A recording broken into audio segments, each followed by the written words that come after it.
are all night if you up smash that like button. Welcome to Black and the Black Times Infinity. I'm your host, Cthulhu's Prodigy, coming to you live and direct from the stack. Smoke me out, fam, with that dang shit on my left. The oldest ninja in the world, old ninja. Today's broadcast is brought to you by Sesame Street's The Count, because counting is important, kids. Also brought to you by Pliny for President. On my far right, engineering on the ones and twos, choke people out on the threes and fours, Chronos. Lying, cheating, and stealing can only take you so far. But last but not least, we got your boy Stitch. I like my presidents to win Arizona. Here we go. Here we go. Well, I heard John McCain said hi. Yeah.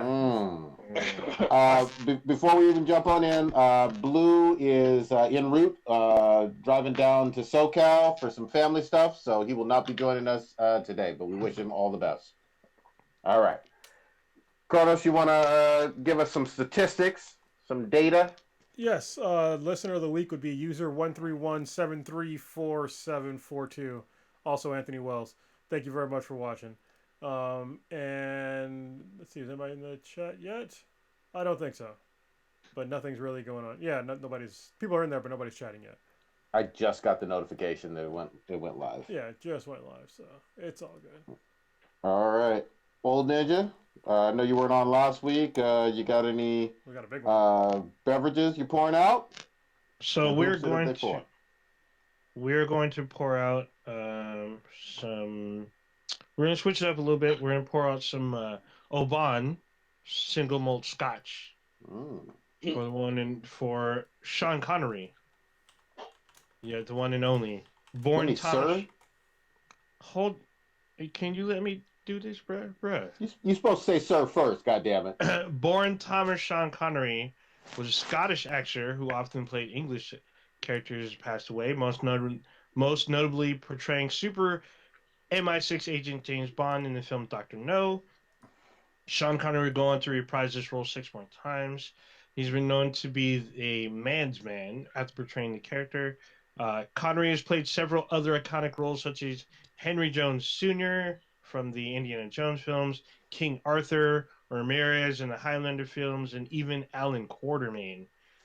Connery was knighted in the year 2000, on New Year's Eve, at a ceremony in Holloway, I believe that's pronounced. It's kind of weird.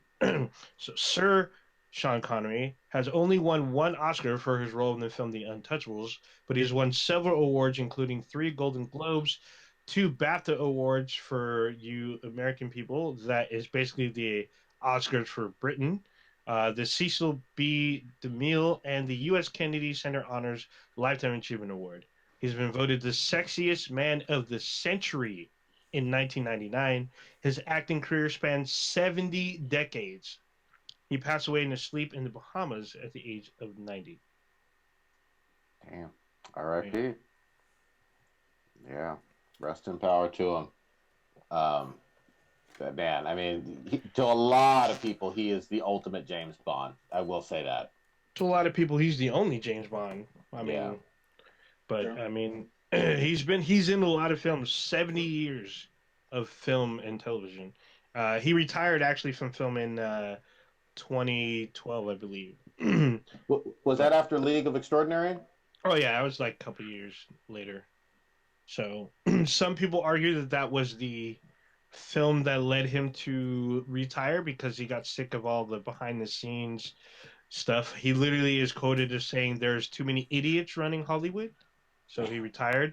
When they asked him to come back for Indiana Jones 4, he said, quote, "Retirement is too damn fun," end quote. Nice. Yeah. So he owned a home in the Bahamas. I mean, he went out, he lived his life kind of as G, and he went out in the G. Like, who can say they have a home in the Bahamas? I mean, not many. Definitely legendary. Uber legendary. Yeah. You got other? Not at the moment. I mean, we'll wait for all of us to be on the cast to perhaps go on to more. So there we go. Yeah, I don't think so. You're talking about next week because I don't think Blue is joining us this week. No, I don't think he's going to make it. Okay. All right, man. Y'all know the topic du jour. The topic everybody's fucking talking about. Election 2020. Biden Harris versus incumbent Trump Pence. It is not officially decided right now. Last I checked, I thought Biden was up. Was it 250 or is it 260? It was 265, 264 last time I checked. Okay. If it's 264 and that's the official one, you got to get to 270 with the electoral college, not the popular vote. I know that makes no fucking sense for anybody who doesn't live in America at all, even for fellow Americans. That doesn't make any goddamn sense sometimes. But 270 is it. Yeah, what do y'all think? This is a lot going on. Who wants to start? Stitch went somewhere. I'm right here. It's last I saw it. I'm showing Fox having it at 264 or whatever. So there's still a little bit of discrepancy on if they want to call. I guess maybe Arizona at this time, but it was an eventful 24 hours to say the least. I mean, the absolute bare minimum. The last 24 hours has been crazy. We've had people. I mean, well, I guess we should best break it up by like before, during, and then after this whole election process and everything. That way we just keep it organized. But going into it, we've seen reports of just people voting just in record numbers. We've all voted. Probably, I think all of us did vote by mail or dropping it off at the ballot box here in California. But we've been receiving reports that that's how it was happening in a lot of places across the United States, just because of mainly COVID, and it just was just easier and more convenient.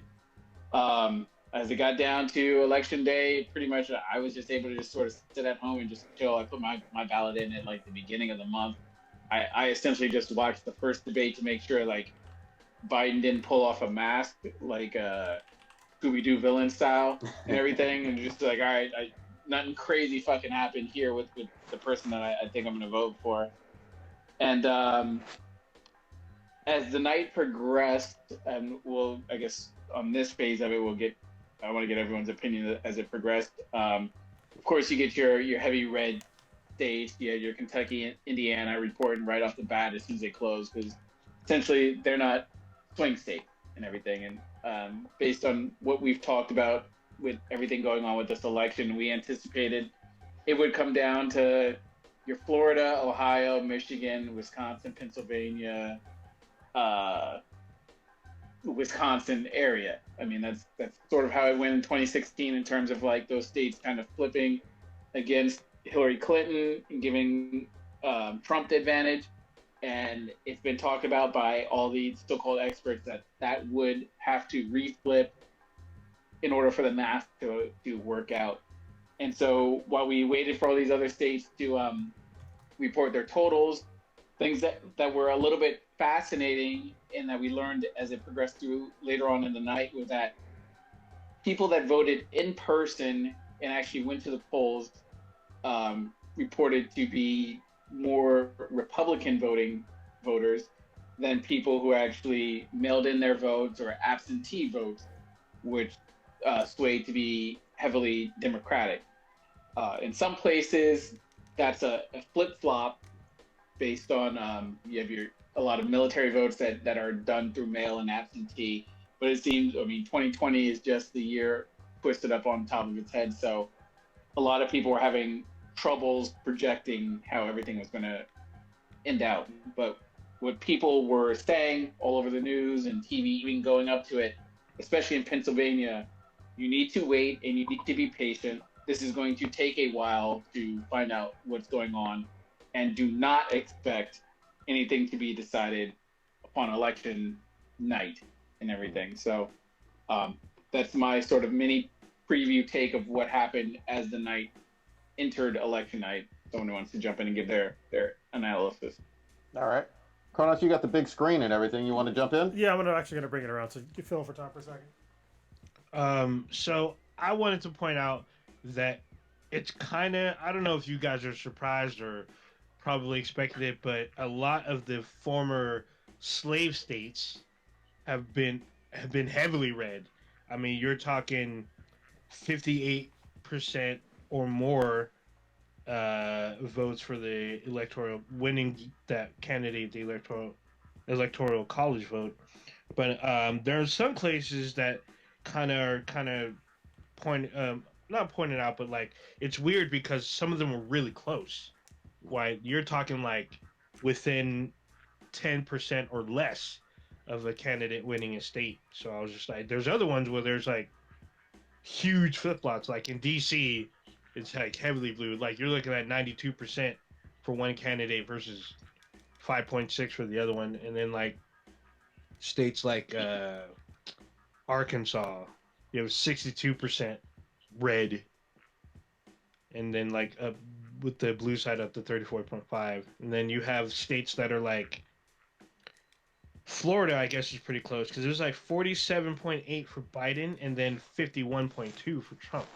That's pretty damn close. Yep. Georgia is the one that's like teetering because they're literally at a tenth of a percent. So from what I'm looking at here, this is from NBC News. This is from 11:49 Eastern. Today? Yes, this is today's date. This is the last update. I don't know if I can refresh here. It doesn't look like it. Georgia's hinging on like a blade here with 49.1% versus 49.7% as of now. And they're still counting votes apparently. So it's just been crazy out some of these what they call battleground states. There are some states I guess that have flipped, like I guess Michigan I think was one of those states that have flipped Yeah. to the Democratic side. Arizona is the one that shocked me. I mean, it's apparently some places are reporting that it's blue. Other places are saying it's still red. Apparently, there's been no official winner in that state as of yet. Correct. So, Pennsylvania, like Stitch was saying, is another one. What else am I looking at? North Carolina is one, I guess, because currently you're looking at 48.7% for Biden and 50.1% for Trump, and they're still counting, I guess, some ballots or whatnot. So it's weird to me that this has been a close race in a lot of states versus full-on landslides. So There have been some landslides, as you noted. yeah, there have been some. Colorado was one. Like, well, no, that's not a landslide because that was pretty close. But DC was the one that was a landslide right there. You're looking at 92% of the votes for one candidate versus the other, and then there's some that are like in the 60% for one candidate. So I'm just like, well, damn. No. Well, let's All right. see how this looks. Cronus, that is pretty darn bright. It'll. Oh, hold on. It should as soon as I pull it up. Wow. Uh-oh. Oh, you got blue screen. Yeah, I got blue screen. My PlayStation. So I had to pull it up on because I can't Miracast to this. There we go. That's what Yeah. Can y'all see that? Yeah. Yes. Pretty It's like decent. flashing all weird, right? Yeah, a No, little and it's- pulsating. And it's backwards. This isn't gonna work anyway. Fuck it. I'd have to like invert the whole thing. Anyway, thought it was gonna be cool and that was gonna work, but it's not. Yeah, this has been a pretty interesting, night, few hours, and this is like I think I said it on the last podcast. I think that what we're gonna see is on election day, we're gonna see President Trump kind of pulling ahead, and then after they start counting all of the mail-in votes, that Biden was gonna pull ahead, and people are gonna get pissed about it that we're on the right side, and they're gonna make up all this stupid bullshit because there was 100 million, more than 100 million votes that were cast mail-in or ballots. Sorry, that were mailed in, and that's a lot of ballots that they have to count for. People don't seem to realize that when you go into an actual like poll location, you're actually doing them a favor because when you write down everything on your ballot and you put it in the machine counts it for you. Later on, they might do a recount or something like that, but when you mail everything in, they have to literally open up the envelope, put it in a machine, or hand vote it, or see if there's anything wrong with it, and then write shit down. But when you're actually at the poll place, especially if it's a computer, you just type it in. It's already counted. But this whole mail-in thing, it's going to be kind of a mess. And it's not a mess. It's going to take longer than normal. and people that are being really unreasonable about the time frames that are happening. It's like 100 million plus votes. You're expected to get counted overnight. Like what? There's not even a million people that are pollsters. So do you expect a single person to count 1 million votes, like overnight? Like that? Does that seem reasonable to you? No. So let's just let them count all the votes, see what they come up with. The problem is that for a lot of these states where there's a large population, they're going to be Democratic. Pretty much anywhere that you look across America, this is why we have the Electoral College. If you didn't know, anywhere there's a large population of people, it's usually Democratic. Anywhere where there's a sparse population of people, it's usually Republican. So the reason why you're seeing, Joe Biden come from what it seems like behind, quote unquote behind, is because they're counting all of these votes that are in places where most of the counties are Republican, but the actual major population centers are Democratic, and those take longer to count. Like if you take like Atlanta, that's like how many millions of people live in Atlanta? Is it even? It's probably close to 1 million, right? Yeah, It's probably over that. Atlanta's Probably more than that. Atlanta's probably like a top 7 city in terms of population. Yeah. Atlanta's way up there. And if you bring Definitely top 10. and if you bring in the county, it's probably well over 1 million, probably like 2 million or something like that. But if you look at the rest of Georgia, there's counties where there's like a couple of thousand people. So I mean, those are easy as fuck to count. So that you can count 1,000 votes easily overnight and then call it for whatever side. But the problem is when you get into the large populations, counting all those millions of votes overnight, it's not going to happen. It's unrealistic. So, and that's why we're seeing our current president already throwing a hissy fit. He's already suing states on our dime, by the way. This is a taxpayer dime that he's suing states for recounts and have them quote unquote stop voting. And the reason why he wants them to get them to stop voting is because he has quote unquote poll watchers, and they're saying that the poll watchers can't get close enough to the actual ballot counters. Poll watchers traditionally, as far as I knew, they're supposed to be making sure that people that were voting were the right people. I've never heard of them actually watching an actual ballot counter, look over their shoulder and watch them literally count ballots. That would actually extend out this whole process, because they are not ballot counters. They are people just there to make sure that the voting process is fair and it's the way it's supposed to be going. But they're not there to count ballots. So they're not there to be like, oh no, look at that. No, that's not their job, like at all. And for them to like pretend that that's supposed to be their job, that they're literally need to watch them hand go through every single one of these ballots is utterly ridiculous. And I don't know why people are espousing to this total fabrication of reality. So Yep. So have you guys heard of this? I guess this is happening in I think Michigan or whatnot, where they're saying that people were cheating by double voting, by like they would do a mail-in vote and then go and vote in person. I'm like, how's that even possible? Hold on. Let's be really careful with that. I mean, until that's like a proven thing, I don't want to necessarily even put that out there. Yeah, that's some Twitter bullshit. Because there is historically a very tiny, and I mean statistically less than 1% of 1% of proven voter fraud out there. And people start inflating bullshit and saying, oh, well, it's super widespread, and that means you got to invalidate all the millions of votes that already happened. And unless it's proven, I want to be real fucking careful with that bullshit. Well, let me tell you from somebody that's voted, via mail-in ballot for since 2002. I think I voted in person maybe once, and every time I went to go vote in person, like my name was on the list for that poll station. That's how it is, right? For most people. Okay, so when you get a mail-in ballot, I have to assume that your name is not on that list anymore. So I don't understand why people would make it seem like somebody could vote twice. It seems like a total fabrication, again, of reality. Because when you get a mail-in vote, when you get a ballot, absentee ballot, or whatever you want to call it, you're no longer on the list for the poll station. Like I literally have no idea where my poll station was supposed to be because they didn't tell me what it was because I asked for a mail-in ballot. And that's how it works for the vast majority of people. They might tell you where you can drop it off at, but that's it. In general, that seems to be correct. I've only had the experience with California and I guess one time in Georgia.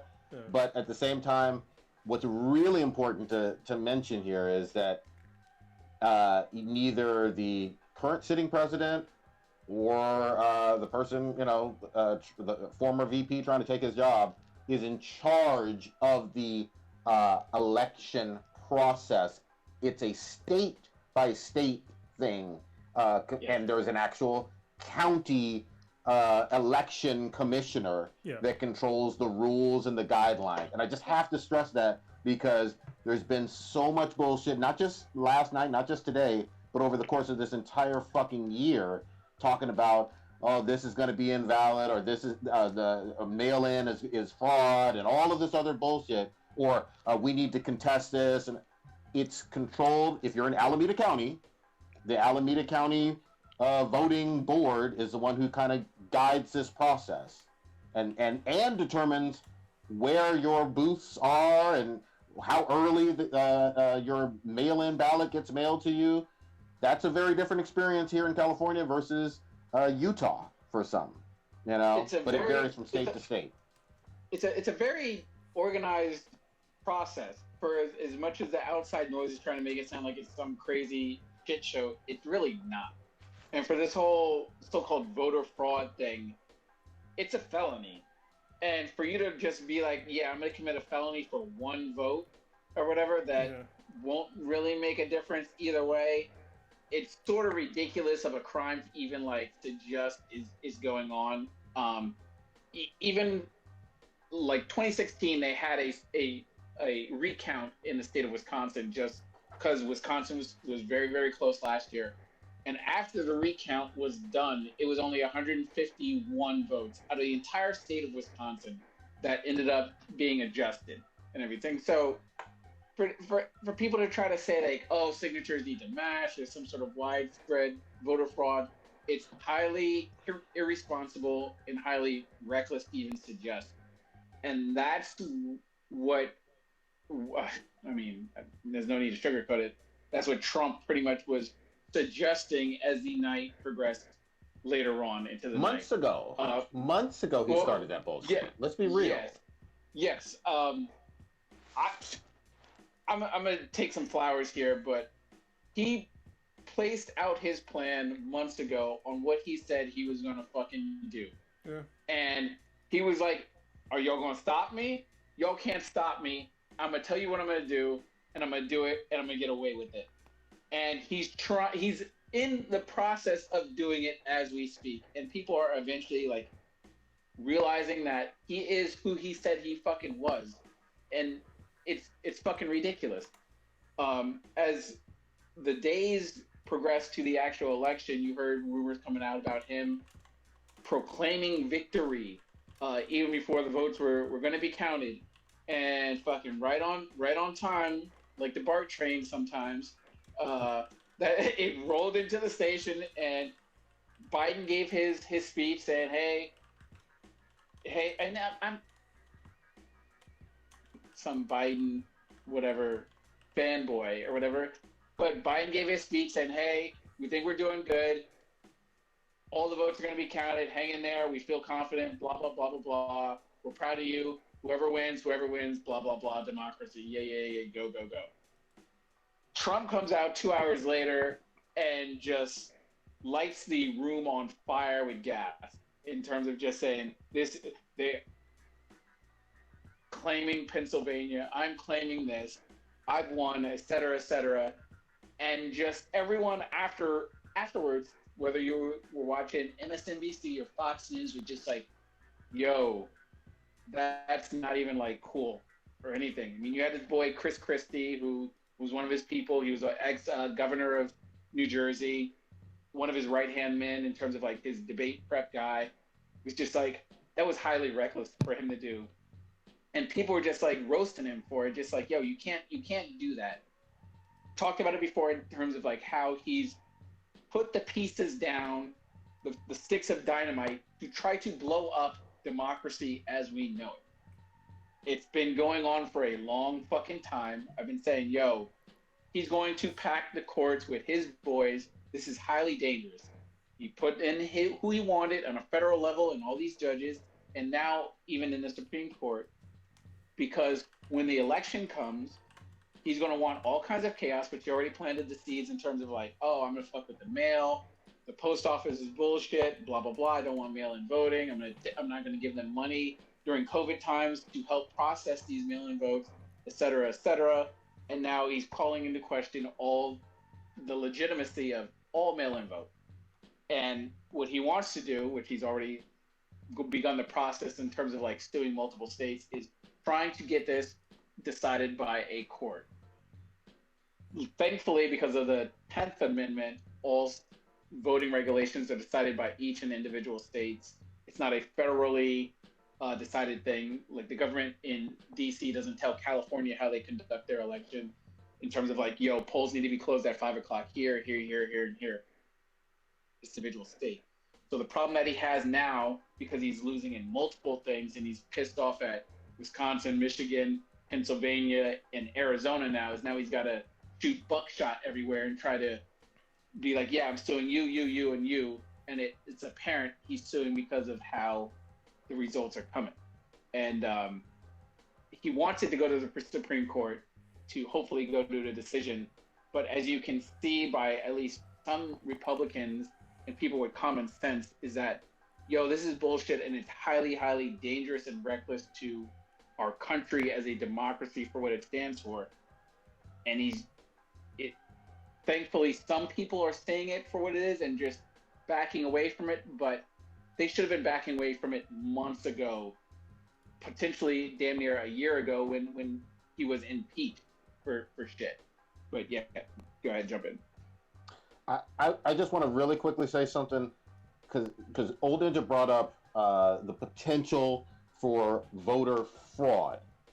Now, Mike, and again, I want to say that unless there's proof of it and it was widespread and it's not just one out of 30 million people, there was just one time in the back alley of I don't really want to hear about that or go down that road. But what I do want to talk about at some point, I think we need to have a collective conversation about voter suppression and what that fucking means. Because I think that is real and tangible and has a hard history that is alive even up into this day. And it can be as tangible as removing all of the fucking polling stations from black neighborhoods.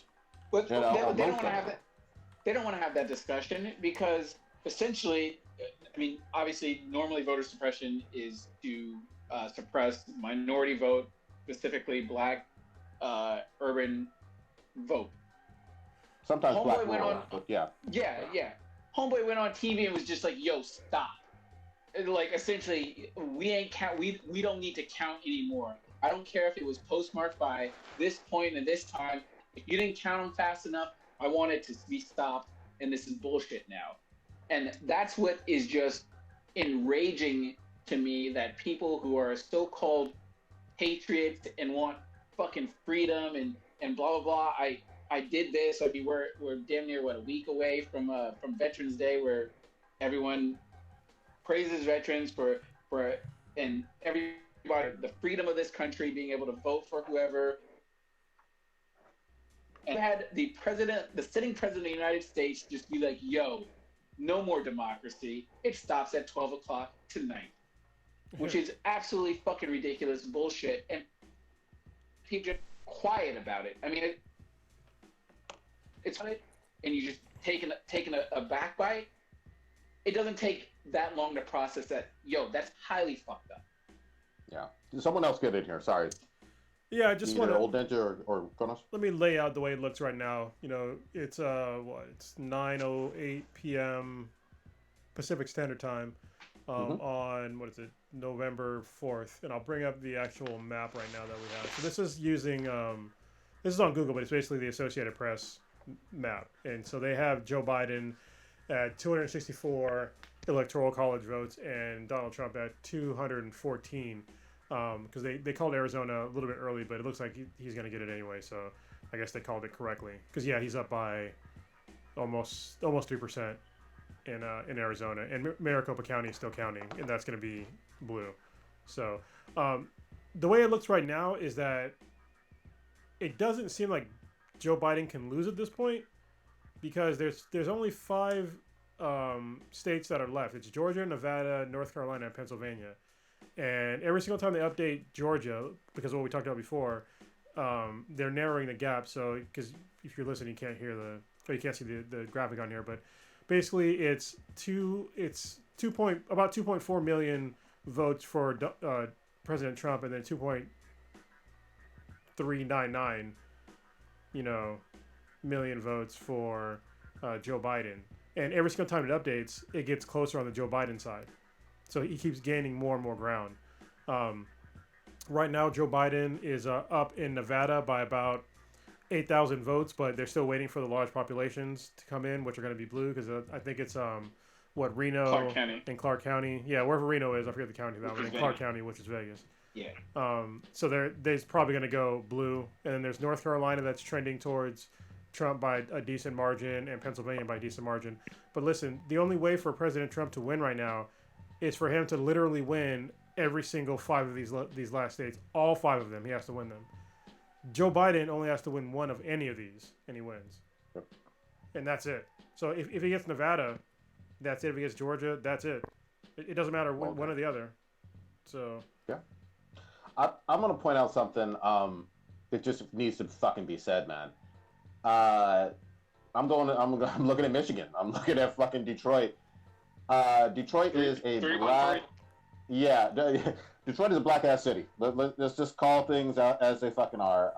Motown, we all know about it from the obviously the singing and the big 3 American car companies and all of that.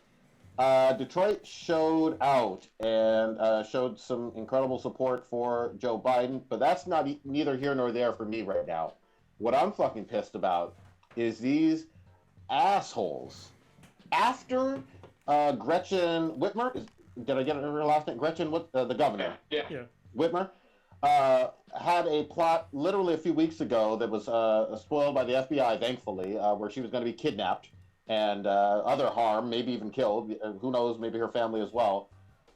You have people invading the space where the ballots are being counted, causing a ruckus, chanting, doing all this shit, and literally there's just public employees trying to do their fucking job of counting ballots. They're not doing anything illegal. There's been no fucking bad things going on in Detroit that you could point. Nothing. Let them do their fucking job. Just because it's a majority black area doesn't mean that their votes shouldn't be fucking counted. And it just pissed me off. You can see the video for yourself, but it was just horrendous. Now, they already called Michigan for Joe Biden. To me, neither here nor there. You can't just go with a fucking mob into the place where they're counting ballots, or try to get into the place where they're counting ballots and try to disrupt the fucking system. Also, make sure you give credit to Milwaukee, because during the middle of the night or whatever, it was Milwaukee. I mean, people were kind of worried about how Wisconsin was going to turn out and how Michigan was going to turn out, because they hadn't really flipped any of these other states that they were hoping to. Florida, which is a whole fucking thing in terms of we need to just fucking send them off into the fucking Gulf or whatever. We'll talk about the Cubans in Florida and everything maybe later, but Florida didn't flip. Texas, which it's really fascinating to see how these counties sort of vote for each candidate. Texas started out surprisingly blue. Same thing with Ohio, but then it sort of right back to how things were normally going to go. And then Arizona looks like it's going to be blue. Then all of a sudden, you saw Wisconsin, and people were kind of panicking on the Democratic side. We're like, yo, we have to get Wisconsin, Michigan, Pennsylvania, like a combo of we have to do some damage up there. And it wasn't until Milwaukee reported in that they dumped all their, I don't think dumped, because that sounds like it was some nefarious kind of thing going on. But when Milwaukee reported all of their voting, and you saw that their mail-in and absentee votes, it completely flipped the whole script and changed the entire attitude of how things were going to go. So once that happened, then people were waiting on these other heavily urban areas, such as Detroit. I don't know if it's Clark County that is where Detroit is. And then also Shout out to Kenosha City. And we've talked about it before on our cast in terms of the tragedy that happened there. And like I said, when it happened, I can point out I did not know where fucking Kenosha was located entirely in the state of Wisconsin. I didn't know if it was north, south, Isn't east. that's where they What's that? that's where they hold the mutants, right? Oh wait, that's Genosha. My bad. I thought that was Penn's country, right? I mean, he's basically that fucking guy. Yeah. He looks like he's trying to stop the mutant agenda. They from what everything that I was saying, they showed up, and it's sort of sad to be like to take such a take something positive from such a horrible tragedy that happened, but you do have to wonder if people in that city turned up because of what had happened in that place, and just be like, yo, we're sick of this, we're fed up. And maybe it sparked people who probably didn't care and probably didn't think that it mattered if they voted or not, but it turned out helping turn Wisconsin blue and everything. And it's, I mean, just 2020 has been crazy in terms of everything that's happened that might have had, I don't even want to, you can't even really say a butterfly effect, because it's been fucking huge, some of the shit that's been going on, but had an effect in terms of how things are shaping out across the country in terms of voting. Yeah, I mean, let me rewind a little bit to Michigan. I mean, this is going to be this is sort of what's happening to, the Republican Party in general. It's because the Republican Party has really been discounting the working class family, like totally. And it's a huge problem. And Michigan is a perfect example of, we had all these manufacturing jobs get totally blown out of the water. Detroit is an auto manufacturing city. Everybody fucking knows this. And for multiple reasons, mostly through automation and also shipping jobs overseas, is that we saw a huge drop in manufacturing jobs, and they were overpaying for the jobs. I mean, let's be honest. I was breaking this down to my daughter, who lives most of the time in Michigan, 20 minutes away from Detroit. I mean, they were paying people $80,000 a year in Detroit to screw and unscrew shit onto a car. Like, how is that a sustainable, business plan for anybody? Like, it's not a very hard job to do.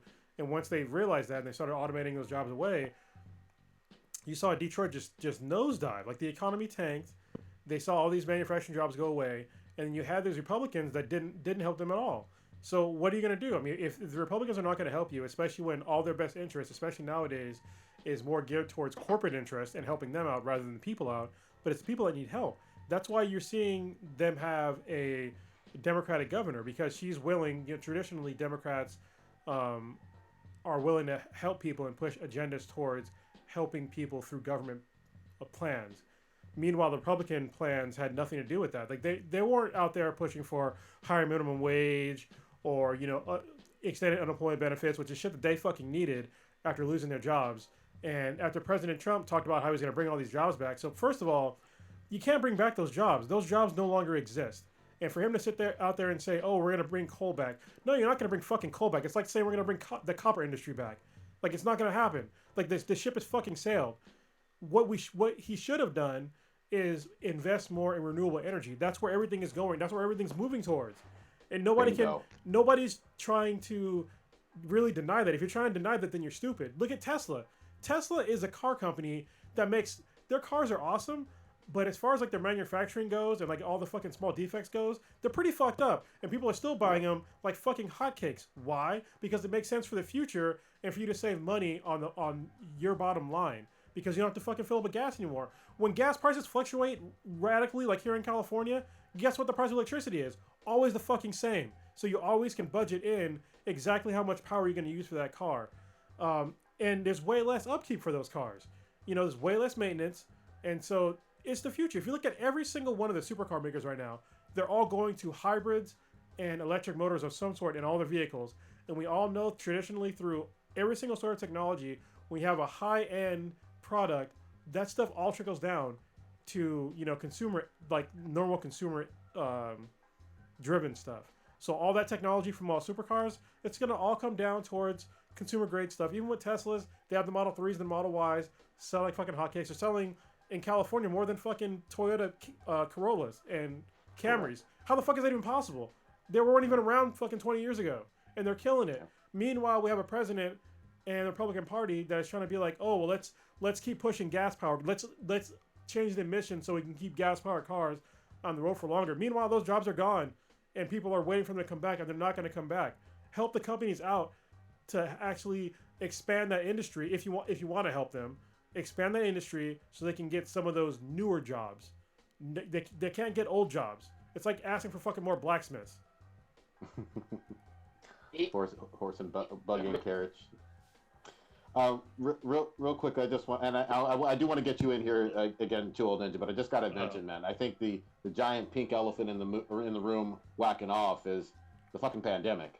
I mean, 2020 was like no other fucking year ever, and the pandemic is both a healthcare crisis and an economic crisis. I mean, and obviously it's not just a U.S. thing; it's a global thing. But this was going to be a tough year for how the pandemic was managed. But I will say this: this is a very tight election, and there were millions, tens of millions of people who just said, "Fuck it." I think Trump's doing a fantastic job on those two things. Oh yeah. So that has to be said, I think, in that way. But Old Ninja, I'm gonna look at you. What do you think in terms of factors for why the race is where it is right now? It's not settled, but where it is right now. So just before I answer, I just want to go back to what Stitch had a question that we actually didn't answer because he wasn't sure. But Detroit is in Wayne County, and it is also the most populous part of Michigan, with an estimated 1.7 million people within the area. Yep. So I'm looking at a map. It looks like maybe an hour and a half away from Ann Arbor, maybe.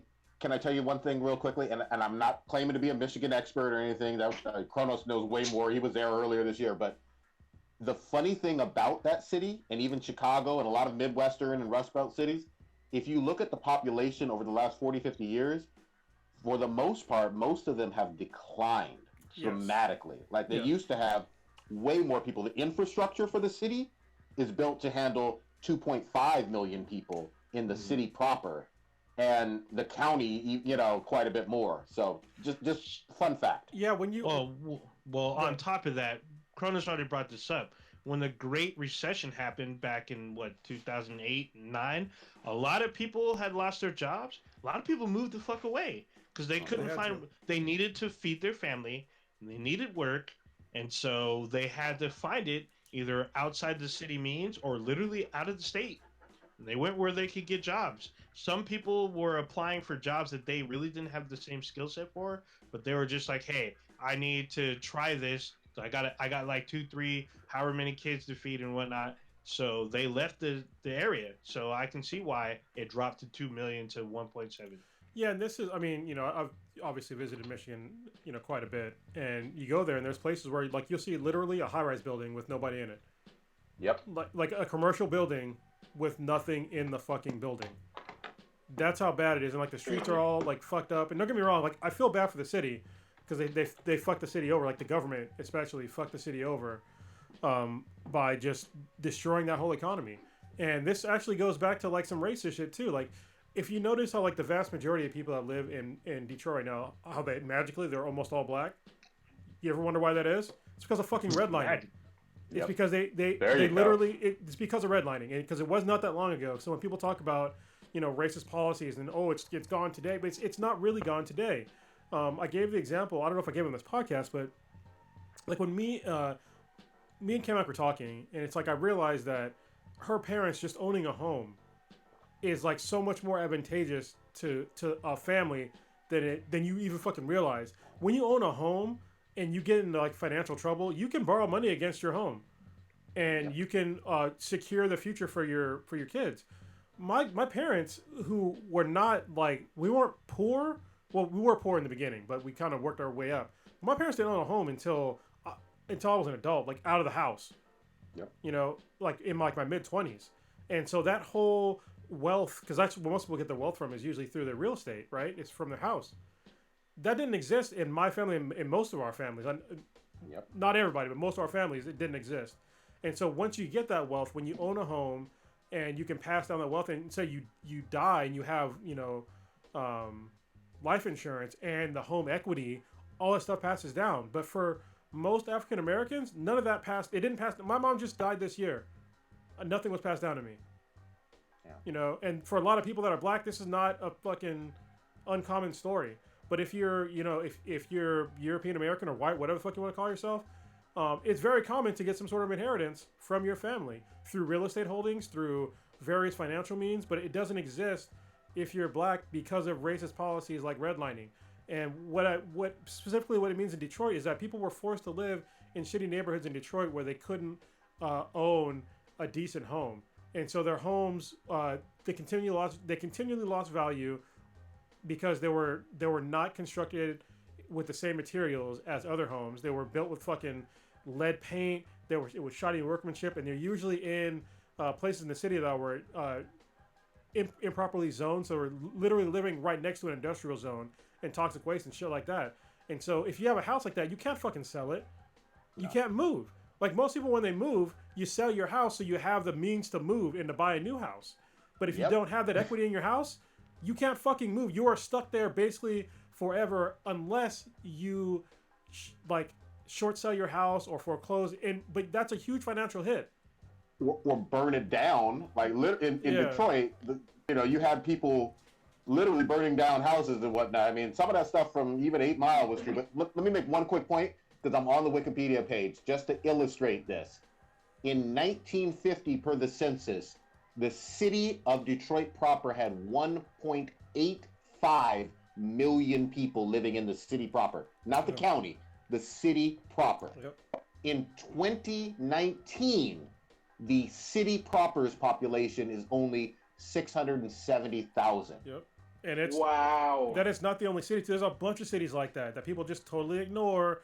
And then you have this is why Trump, part of the reason why he got elected, because he was telling those people, we're gonna bring your jobs back. We're gonna bring your jobs back. It's people that were the people that left Detroit because they couldn't get jobs, and he did not bring those fucking jobs back.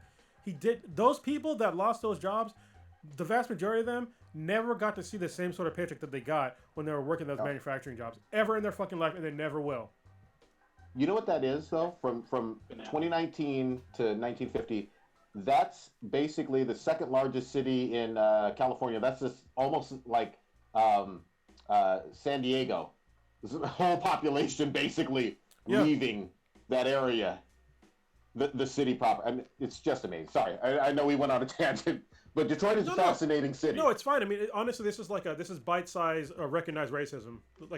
You know what I mean? Because like most people, when they say, racism doesn't exist or this shit was so long ago, it's like we're still literally living in the we're still living the consequences from all the racist shit. And then when you have somebody like President Trump that sits out there and says that we're not going to have public housing in the suburbs, we're going to keep your suburbs safe, he's literally talking about redlining again. That's what he's talking about. That's the dog whistle that most of America is unwilling to really understand. Is that what he's talking about? Is that people that are poor don't have the right to live next to somebody that has more money than them. That's what he's saying. And that's how redlining started. They were using the exact same fucking words. Keep the suburbs safe. Keep the thugs out. But those people are just trying to make a living like you are. They have a right to live wherever the fuck they want. Like the main point of crime, the number one factor is fucking poverty. Like, why does nobody recognize this? Yeah. He repeatedly over and over just kept fucking himself. I mean, Biden wasn't the best of fucking candidates. He's not Captain America, Steve Rogers at all. But the thing with Trump was he just kept setting himself on fire over and over and over again. There's different things that go on in different areas of the country. I mean, people in California don't give a fuck about fracking or whatever. I think half the people don't even know what the fuck fracking is in California or whatever. But people out in Western Pennsylvania and everything, and we talked about the motor industry and jobs and coal and all kinds of stuff like that. But Trump kept sticking his foot in his mouth in every fucking possible issue that could affect different communities across the United States, and he just sort of stronghold he had with anybody that just was just a non-diehard fucking head up their ass person. You'll appreciate the fucking quote, never pet a burning dog. And that's essentially that dog will fuck you up. Fucking, that's essentially what he was a burning fuck. I talked about it before where, yeah, Biden could go out and try to fucking be Captain America if he wanted to, but he's setting himself on fire over here. All I gotta do is just sit here and chill or whatever and not do anything fucking stupid compared to this fucking flaming shit show to my left or whatever. We saw it over and over again, whether it was the fucking impeachment, QAnon, fucking the goddamn debate and everything. Photo op with the just, Bible. Yeah, Jesus Christ. All he has to do is just, don't do dumb shit today, and you're gonna gain some points. And essentially, that's all he had to fucking do, and that's how he was almost. I mean, I don't want to officially give him anything yet, but he's been almost gifted this election because of Trump's idiocracy. If this was a football game, this would be like some Atlanta Falcons 28-3 shit or whatever. It's just like, we're down, but anytime they try to run the ball, they fumble. So why don't we just keep punting it to them and just keep getting good field position?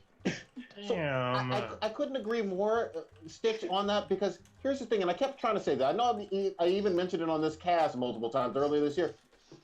He's the incumbent. And so, literally, this is, look at my resume for the last 4 years. Don't you want me to have another 4 years? For the most part. And he couldn't really, I mean, it's not officially over, but he couldn't really promote himself because of his own goddamn madness. And I'll say this really quickly. For the most part, Americans, and for those who are outside of this country, like Dirty Stu may not even realize this, for the most part, Americans tend to almost fucking always give you a second term. Yeah. Obama, Reagan, Clinton. The time where it didn't happen was George Bush Sr. in our lifetime, and possibly later on tonight or early tomorrow morning, Trump in our lifetime. In our lifetime, yeah. That's it. You have to shoot yourself in the dick to it, like.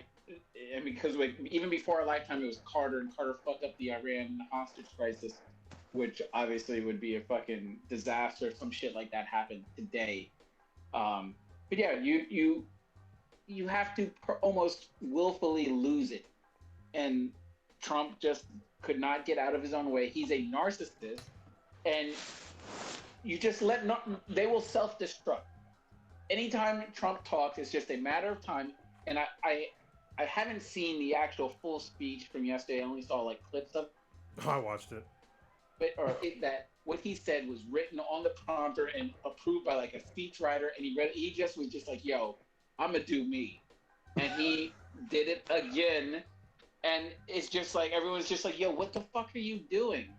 And now right now it doesn't seem like a bunch of Senate seats and House seats are gonna flip and everything, but as it progresses over the next couple months, it's going to be a referendum in terms of people getting their resumes checked, in terms of like, yo, you were riding with this dude when he was doing reckless shit, and he's going to continue to do reckless shit until he leaves office. Like right now, he's been quiet or whatever, which is hilarious to me because someone had to have taken his phone away.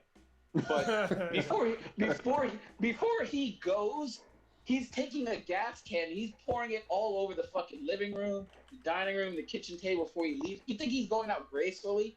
Mm-hmm. Hell no. And it's going to be a referendum. I mean, McConnell got his seat, and the other Lindsey dude, Graham.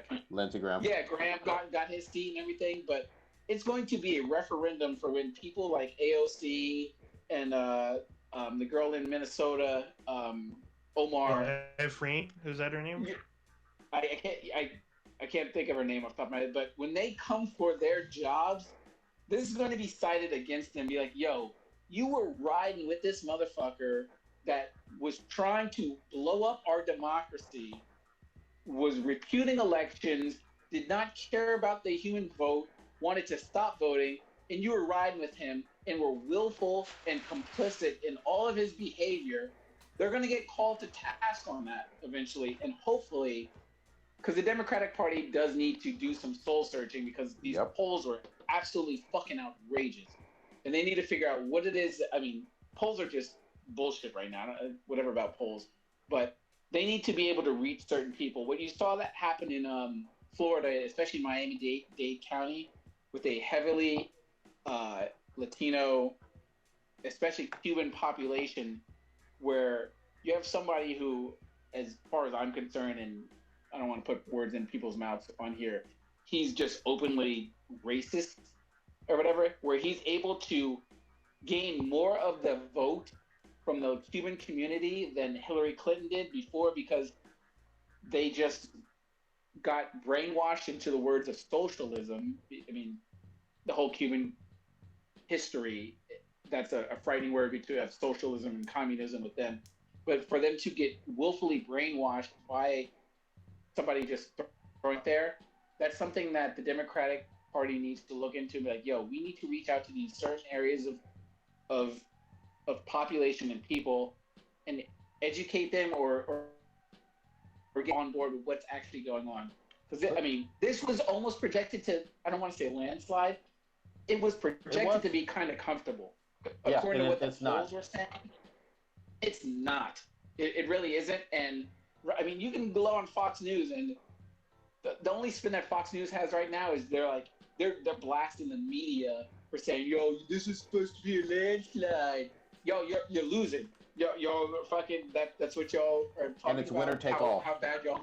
Yeah, it's y'all lost, which y'all are so proud of, but y'all are relegated to being like, well, we didn't lose as bad as y'all thought we did. Well, I mean, we gained the minority vote. And blah blah. It's like bullshit. The poll thing, I said it before, and I'll keep saying it. I'm not surprised. This is why when they, as we're leading up to this, I'm like, don't believe the polls. Like, don't just go out and fucking vote. Don't believe the fucking polls. Like that was the main thing, is that more people needed to vote, and that's what happened. So thank goodness that people fucking got out and actually voted, because I think this is probably going to be record turnout. I mean, Jesus Christ, there was half the turnout from 2016 was just in mail-in ballots. Mm-hmm. More than half of the turnout. That's fucking amazing. So thank goodness for that. But yeah, I mean, stop believing polls for this shit, because people are going to vote for President Trump and do it shamefully, and they'll just be secret about it, because they want to get the brownie points of saying that, they're going to vote for somebody that can help everybody, when they just want to make a vote that would help themselves, potentially, especially if you're, I'll just say, if you happen to be white, if you vote for that guy, your life could get potentially either stay the same or get better, especially if you're in a certain tax bracket. It can get dramatically better, because you're willing to fuck over the common man to gain shit for yourself. And to me, that's fucked up, because, I mean, it doesn't matter like what color or ethnicity you are. Poor is poor, and this current president doesn't give a shit if you're poor, if you're middle class or below. Like, he really doesn't. He's not trying to help you fucking at all. Neither is Congress or the House on both sides. Like, they're not really helping anybody right now. All right, because if you look at the stimulus checks, where the fuck they at? Both sides fucked it up. I blame both of them. Both Nancy Pelosi and fucking Mitch McConnell, they both should have been voted out. But for some reason, they both got voted back in, because America's not ready to change. So even if President Trump gets voted out, which I hope he does, America's not. We're not good to go.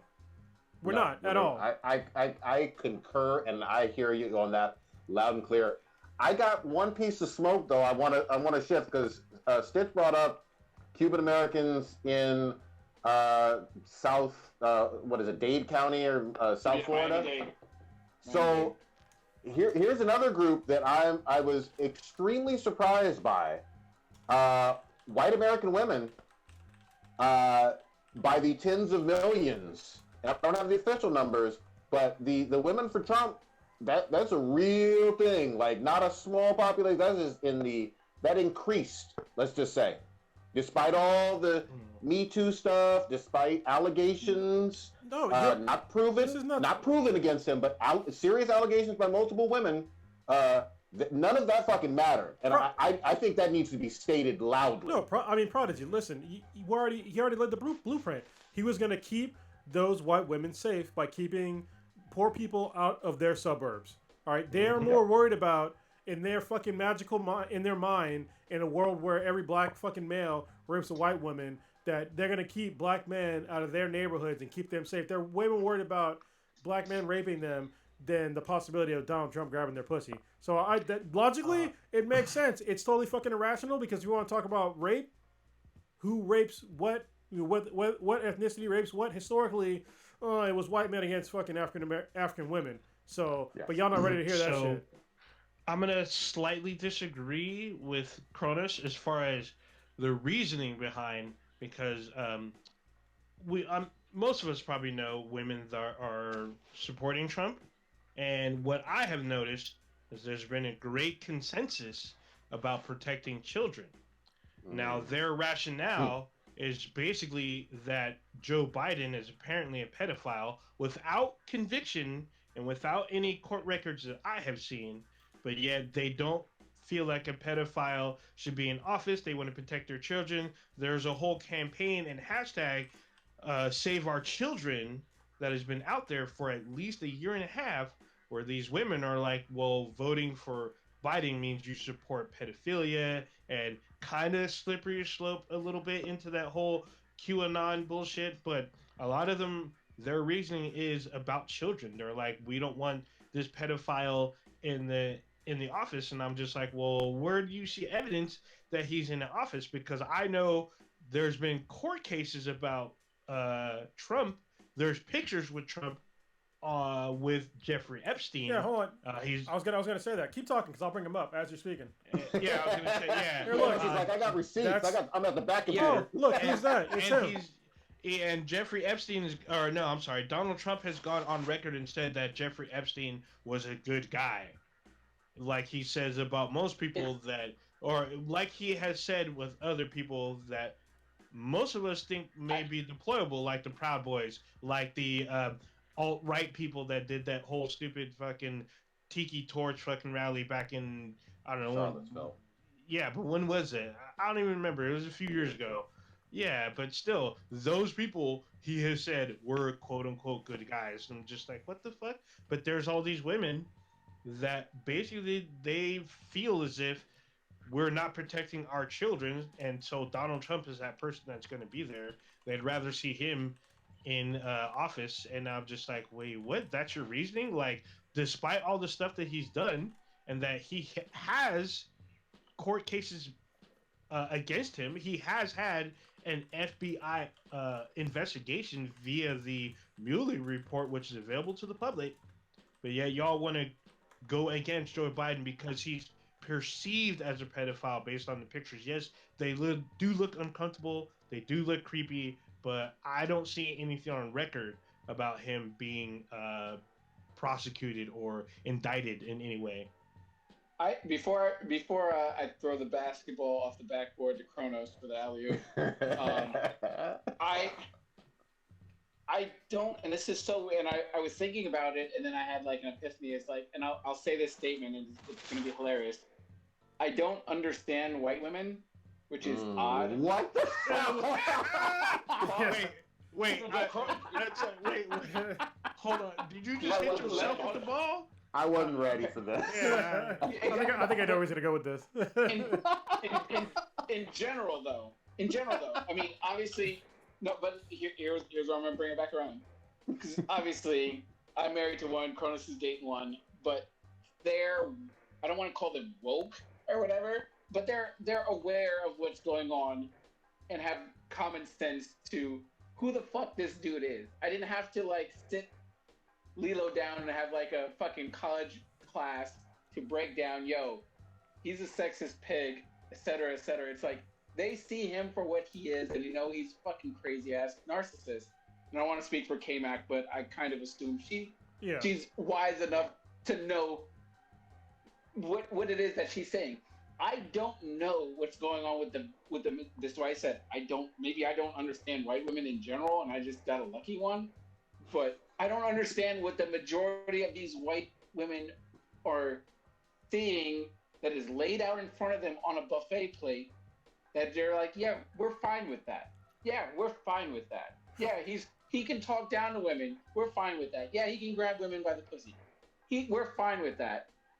Even when they had him running against a female president, the chance to make fucking history for women who are denied the right to vote, even after black people and shit, we're fine with. I don't fucking get it. Like, and I don't want to they're brainwashed. I just want to understand, and that's why I said maybe I don't understand white women.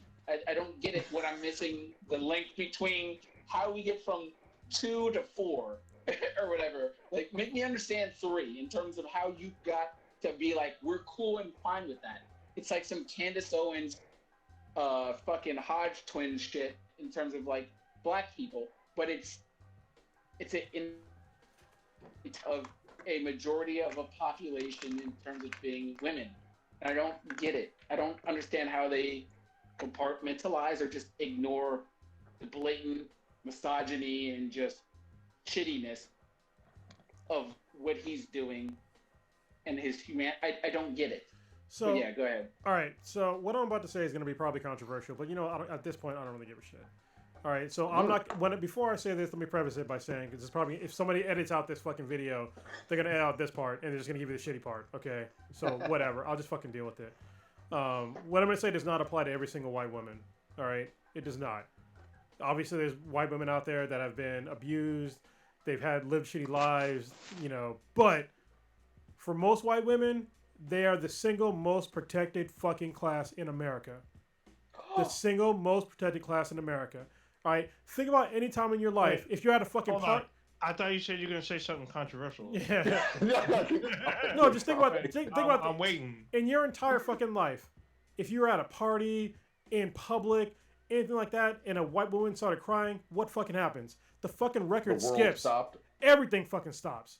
Everything stops. When they need help, they get help fucking first. That's why we have Karens fucking coming up, because when they need help now from somebody else that's going to help them, because they're the most protected class in America. Seriously. And if you want to give me an argument against that, you can try. But as far as I'm concerned, no. They serve the least amount of prison sentences. They can get away with all kinds of fucking shit in America, and nobody seems to give a fuck. Can I real quick? Can I piggyback just a little bit on something that's very relevant to California that not everybody knows in the rest of this country? So there is how everybody says not only affirmative action, but specifically quotas are terrible things. Yeah, I know we're gonna go with this. You know where I'm going, yep. But quotas are terrible. They have you just hire somebody based on absolutely nothing but superficial details and identity politics. Quotas are evil. They're un-American. I remember all of that discussion and all of that jazz. There is on the books a law in California that requires every single corporation that's publicly held to have at least a woman on the board of directors for that company. Now, there were women on boards, obviously, for Silicon Valley and Hollywood companies prior to that, but there is a quota for California based on what is between your legs to be on a corporate board, and you must comply. Otherwise, there's stiff penalties. Just putting that out there, and that is overwhelmingly, just to make this even clearer on a racial standpoint, overwhelmingly 90, 95, maybe 96% white women for that quota. So stop me when I'm saying something that's incorrect. Also, I want to kind of piggyback. I want to reinforce Cronus's example with something that's going on currently. I mean, actually, it's already gone on, but it's still in the process of. If y'all kind of remember early on the whole college admission scandal, these were white women who were getting their their children and their friends' children into college based off of how much they paid the college, pretty much, not off of their merit or whatnot. And they were convicted. They were found guilty. Oh, Becky. But their services are like maybe 30 days or whatnot. Yeah. Because if this were a minority woman, if they're Asian, Latino, African American, they would not be doing 30 days. They'd probably be doing 5 years plus. But they're from Hollywood and they're white women. They're doing 30 days or probation. Yeah. Meanwhile, there's a story of a black mother who got jail time for putting her child in a different school district. She didn't cheat. Yeah. She just put her in a different school district. She didn't cheat on test scores, nothing like that. She just put her in. Meanwhile, we have President Trump screaming about school choice, how it's great. Is he helping this woman out? Where's their school choice? Also, school choice is fucking bullshit. So yeah, exactly. I'm sorry. I wanted to say. Oh, sorry. I was just going to really quickly, because I know that this can seem super partisan and all that other stuff, and some people are turned off by that. I actually have really quickly some props I want to give out, and they are on the GOP side. If you believe it or not, coming from Prodigy. Oh my God! Don't you steal my thunder? Oh, really? You were going to do this too? Damn. I don't know what you're going to say, but I might be on something. I was going to give some props. I think Michael Steele, who was the former GOP chairman, it was very rational, logical. He did endorse Biden, but he was not with any of this Trump nonsense. Colin Powell needs to get his props. McCain before he passed, and even sometimes Mitt Romney. I will give props where props are due. Even Bolton, who was former Secretary of State as well. There have been some GOP folks who have also said, you know what? Fuck Trump. Yeah. It's not about, we're going to dick ride the Democrats. They said, fuck Trump specifically. That's what I want to say. I wanted to give props to some of the other stuff that took place. I mean, obviously, the main course of the deal is people are focused on the actual president and then House of Representatives, Senate, etc. But there was some other fascinating stuff that looks like it passed overnight. You have states like New Jersey, South Dakota, Montana, and Arizona both legalized recreational marijuana. Hey.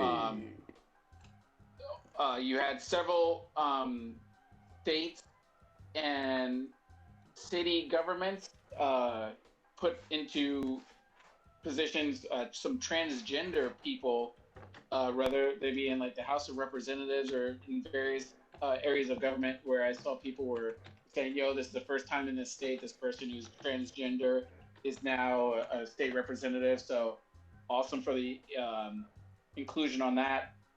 Oregon did a really fascinating thing, which I'm fascinated about. You're going to make a Wire reference. Of course. The Wire is so... God, as soon as Storm is old enough to watch The Wire, he's going to watch The Wire over and over again. And The Wire holds up, and The Wire is the key to everything that is going on right now. You can pull an episode from The Wire, but Amsterdam is taking place now in Oregon in terms of they've decriminalized hard drugs with heroin, and they started to declassify. I forget. I can't find it on my notes, but they declassified it. It is not completely legal. I did a little bit of research, but essentially, it's like you get a traffic ticket if you have a possessionable amount of cocaine, heroin, or meth on you. It's not an automatic go to jail, do not pass go. You get a ticket, and you get to just walk away. And essentially, what they do is after they give you the ticket, I guess part of the this maybe sentencing thing is they put you in some sort of rehab or community health service kind of thing to try to help you out. So, can I ask a question? Can I ask a question? Because I want to clarify this. I briefly heard about it early this morning. So isn't that in direct conflict with the federal sentencing? It's obviously. It's the same. Yeah. Marijuana is technically. I mean.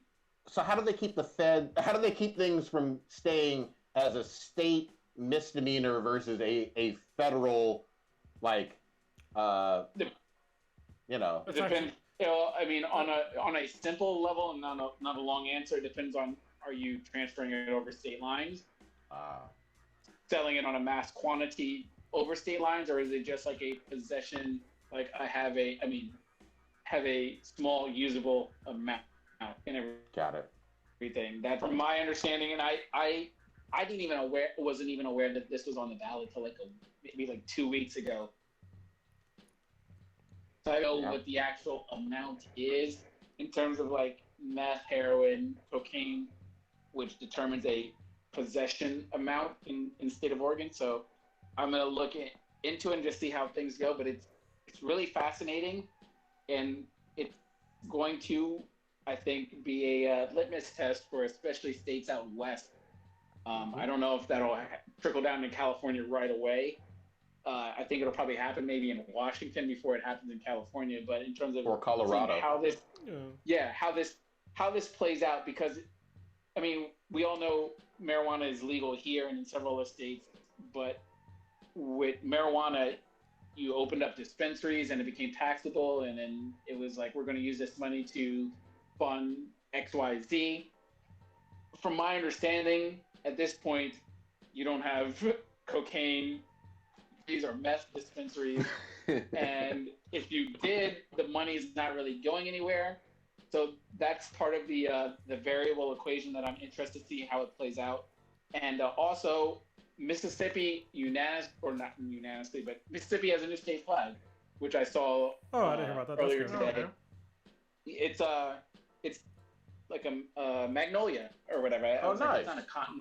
I was like, it sure as fuck is not a cotton flower, but I was like, it's a magnolia. It's a pretty cool state flag. I mean, check it out. It's cool looking. I mean, it's awesome, and yeah, obviously it doesn't have the fucking history of being dated back to fucking 18, et cetera, but it's a respectable flag. It stands out. Too bad it says in God we trust, but you know, whatever. What's that? I said, too bad it says in God we trust, but you know, whatever. Yeah, it's better than blatant racism. Yeah. You got to take baby steps, but that passed, and I mean, it was a really cool thing to see that some change actually happened. Let me see this. Beforehand. I'm gonna pull this up. I'll pull it up a second. Because I was thinking beforehand, I was like, what has actually changed in terms of like when George Floyd happened to today? And at the time, it was during when we didn't know what the fuck was going on in Wisconsin or Michigan. It's just like, yo, we still got 50% of the population openly cool with a racist ass president. And I felt myself getting a little bit angry about that shit. Not on a fucking bag of rice, and your mama's gone, and some other petty bullshit in terms of like, yo, George Floyd got choked out so we could change the fucking logo for fucking Uncle Ben.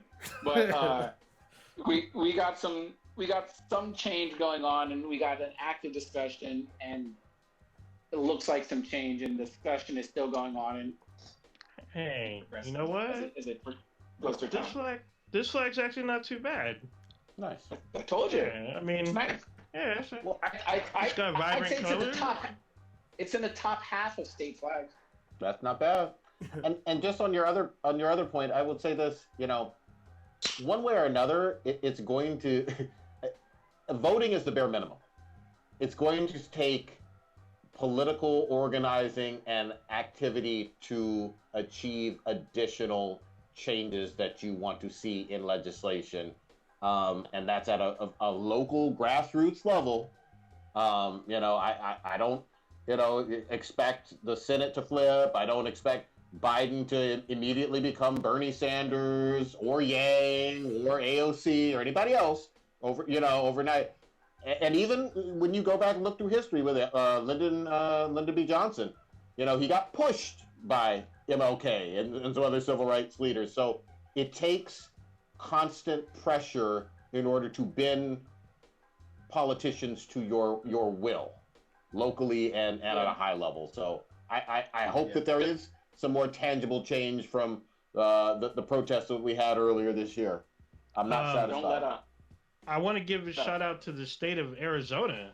I mean, normally I know people that live in Arizona. I have people that are very close to me. They're actually fans of the podcast. You know, they listen to the podcast. They interact kind of a bit on Facebook with us, and they live in an area like kind of that's very reddish, or Yep. actually not reddish. There, it's very red. Another friend of mine who I went to college with, he moved to Arizona. He lives in an area where he's literally verbally fighting with a lot of Trump supporters, and he said his mind is just tired of dealing with all these people that support Trump, and they have very very weird um, reasons on why they support him, but yet the state, through its counties, through the big cities, Tucson, Phoenix, those counties surrounding it are all blue, which have made the state go blue. Um, Basically, I think that was to. I'm hoping that it was in memory of John McCain, who was disrespected by our current president. Yeah, So, Cindy's the widow, right? Yes. uh, I heard Cindy was like she was a woman on a mission. Yeah, no, she endorsed Biden and everything. Like full out was just like, yo, like, and people are rightfully showing like memes of like, yo, just goes of John McCain is out here fucking you up and shit. So Yeah. Well, I mean, good for that. It's Good. good. I mean, this is like one of the things where this is what makes me angry about the military community right now. Like, I literally like unfollow a bunch of military pages on or Marine pages specifically from Facebook because they were going hard as fuck for President Trump. I'm like, listen, first of all, like before this president, was before this time, these were non-political pages. It was just all Marine banter and shit like that. But now all of a sudden, this person, this draft dodging, shit talking motherfucker about, John McCain talking about how he was a loser because he got caught. And he was tortured. The man couldn't even lift his arms up above his head. He was tortured so bad, and he died of fucking, I think it was brain cancer, right? Yep. I mean, and the guy disrespected him so incredibly, and the fact that my fellow armed forces members just basically sucked Donald Trump's dick after that, after the total disrespect towards a war hero, is fucking amazing. And some of them even went so far as to say that they didn't even like, John McCain at all. I'm just like, wait a minute. How is this person changing your mind that never worked a hard day in his life? He never served in the military. He never, did anything above his own interests.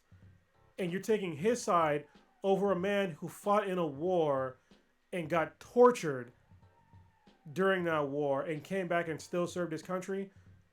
You're saying that Donald Trump is on a higher pedestal than that guy? Like, what is wrong with you? Seriously, what is wrong with you? Like, I really don't understand that. Some blind Pied Piper shit. Like, for real. That's what it is. I did the same thing. I unfollowed like the 9 line. I mean, because I was just like, yo, like I like some of your shirts and your clothing, but I'm just like, yo, you getting way too reckless with some of the shit that you're saying.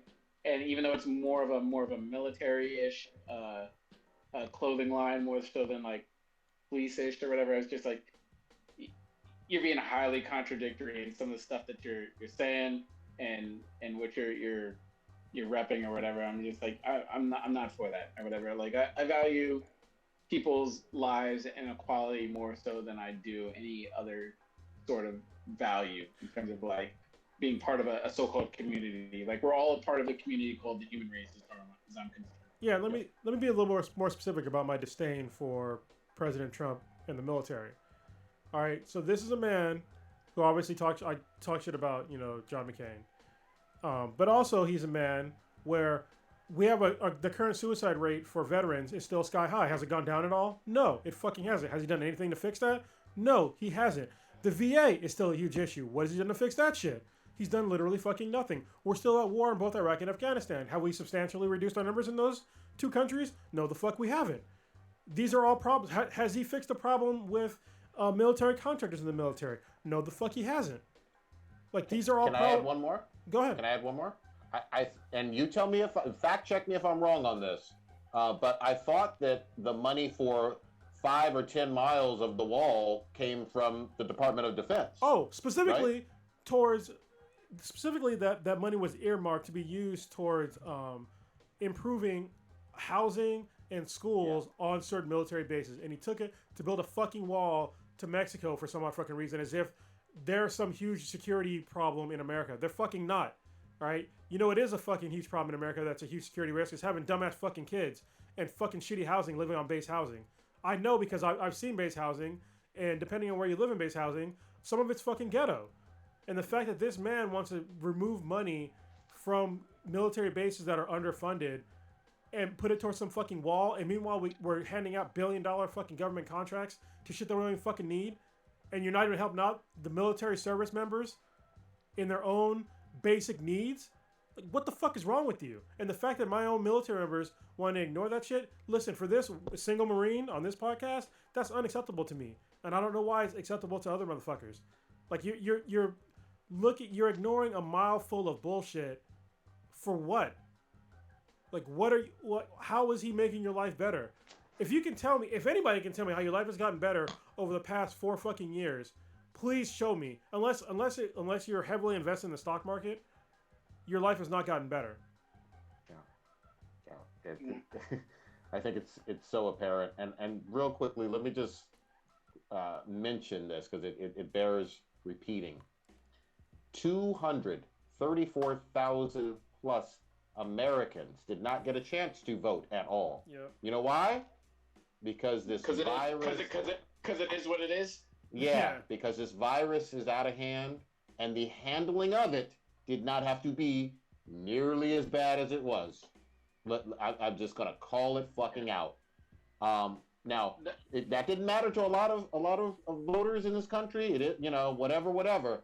But I tell you what, man, those are war numbers, way more than the Vietnam War, way more than the war in Afghanistan and Iraq, and the war in Korea. I mean, and it's still going up. We're approaching, before Thanksgiving, it will be 250,000 people, Americans. That's literally a city. It's literally a city. Yeah, we'll get, I guess, some more clarification on how things play out tonight, I guess, with our next episode. But as we transition from what's going on right now to the future, I'm concerned about the tenant just not fucking leaving gracefully and just trying to just going coach the entire country, which would not surprise me. And I mean, we'll have plenty of time. We have till January 20th or something like that to watch it play out, because it will play out. This is not going to go quietly or smoothly at all. But I'm concerned about the damage that will be done, knowing that you got your eviction papers and him just doing anything gracefully or with a respect of honor. And so to be continued. Let me just put it very bluntly. I don't trust his fucking security clearance. Fucking talk. Like literally, when you're in that much debt, because we've seen some of his tax returns to some New York Times investigative reporting and whatnot. Not that he was, freely giving them up. He's in a big amount of debt and a whole lot of legal trouble.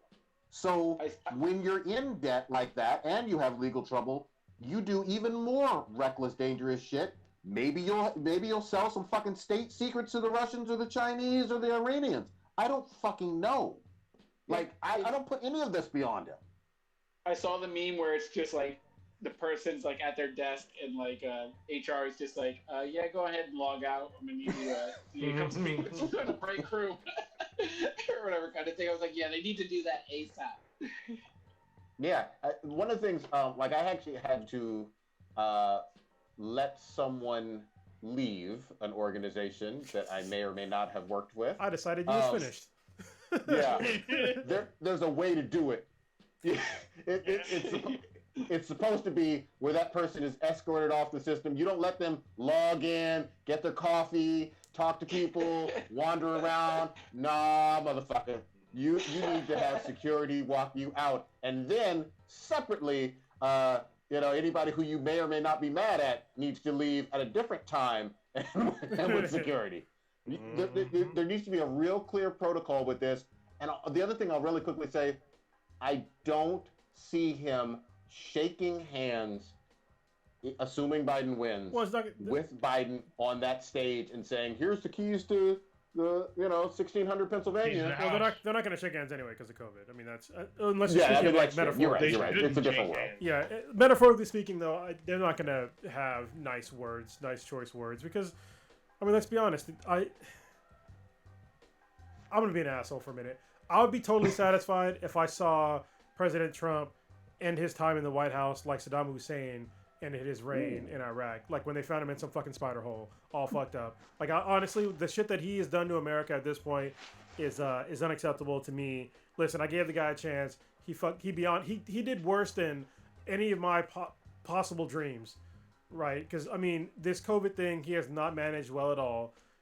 We just had 108,000 people contracted today. 108,000 people today contracted the coronavirus. 1,200 people died today from the coronavirus. Meanwhile, he said that we turned the corner. We haven't fucking turned. We turned the corner onto a fucking faster street. Like, what the fuck are you talking about? Like, It was that fucking hairpin turn. yeah, it's like, come on. Like, he doesn't have a good relationship with reality, and somebody like that having the nuclear codes is a serious fucking problem. And I hate saying like super disparaging things against like, especially like world leaders, but I mean the guy fucked up, and there's no like really denying that. And what's amazing to me is that most of them they're cult members at this point because they ignore so much shit. And I'm not, again, because when I say disparaging things against him, people automatically assume that I'm a Democrat, I'm some super liberal guy. I'm fucking not. All you guys know me. I'm nowhere near nowhere near the left at all. No. I didn't even fucking vote for Joe Biden. I didn't vote for Barack Obama. You know what I mean? I'm not a fucking liberal, but I'm also not an idiot. You know? And seeing these people that are saying, "Oh, watch! All of a sudden, if President Trump, loses this election, I bet you the next day COVID's gonna be gone, and so is the economic problems." I'm like, so if that happened, how the fuck would that be bad? Yeah. First of all, it's not gonna happen because fucking magically it's not gonna disappear. But if it did happen some magical way, why wouldn't you want that? Like, seriously, think about what the fuck you're talking about. If nobody died from coronavirus ever again, how the fuck is that bad, no matter who the fuck was in office? Yeah. Like, seriously, that is how irrational people are today, is that they don't understand even what the fuck they're talking about. They're just spitting out fucking talking points and not thinking about what they're saying. Yeah. No, that's an excellent point. You want the end of the virus. You want small businesses, big businesses, people to be back to work. You want the life that we all or most of us enjoyed in January of this year. Yeah, you know what? I wanted President Trump to end the coronavirus back in fucking February. It didn't happen. Ever since February, every single fucking day. Every single day, I wanted him to end this fucking problem. And he has not done it. All right? Yeah, so I'm going to go one step further. He's exacerbated the entire thing. Yes, he has. Let's call a fucking spade, goddammit. Look, you kept having rallies all the way up until Monday. Oh, yesterday. Whole lot of people. Yesterday. Okay, yesterday. Whole lot of people. Most of them, not all, but most of them with no masks because they've been encouraged by you not to even do the bare minimum, which is wearing masks. And then we didn't even mention it, but you left them stranded in what was it, Omaha, Nebraska, or something? Oh, in the cold, yeah. Out in the fucking cold with people in wheelchairs and shit. But those people were saying that it was worth it. Some people even were hospitalized, but they were still on that train. To me, I'm just like, I keep friends that I have on the right, and they keep posting all this crazy. Well, I think it's crazy, but it's just a bunch of stuff that I'm just like, where are you getting all this? Like, where is this even coming from? Like, do you guys not understand what this is about? Do you not know what we're facing? But it's always about, Biden is a pedophile and Biden's for socialism and we're going to have higher taxes. I'm like, well, did you even, review his tax plan?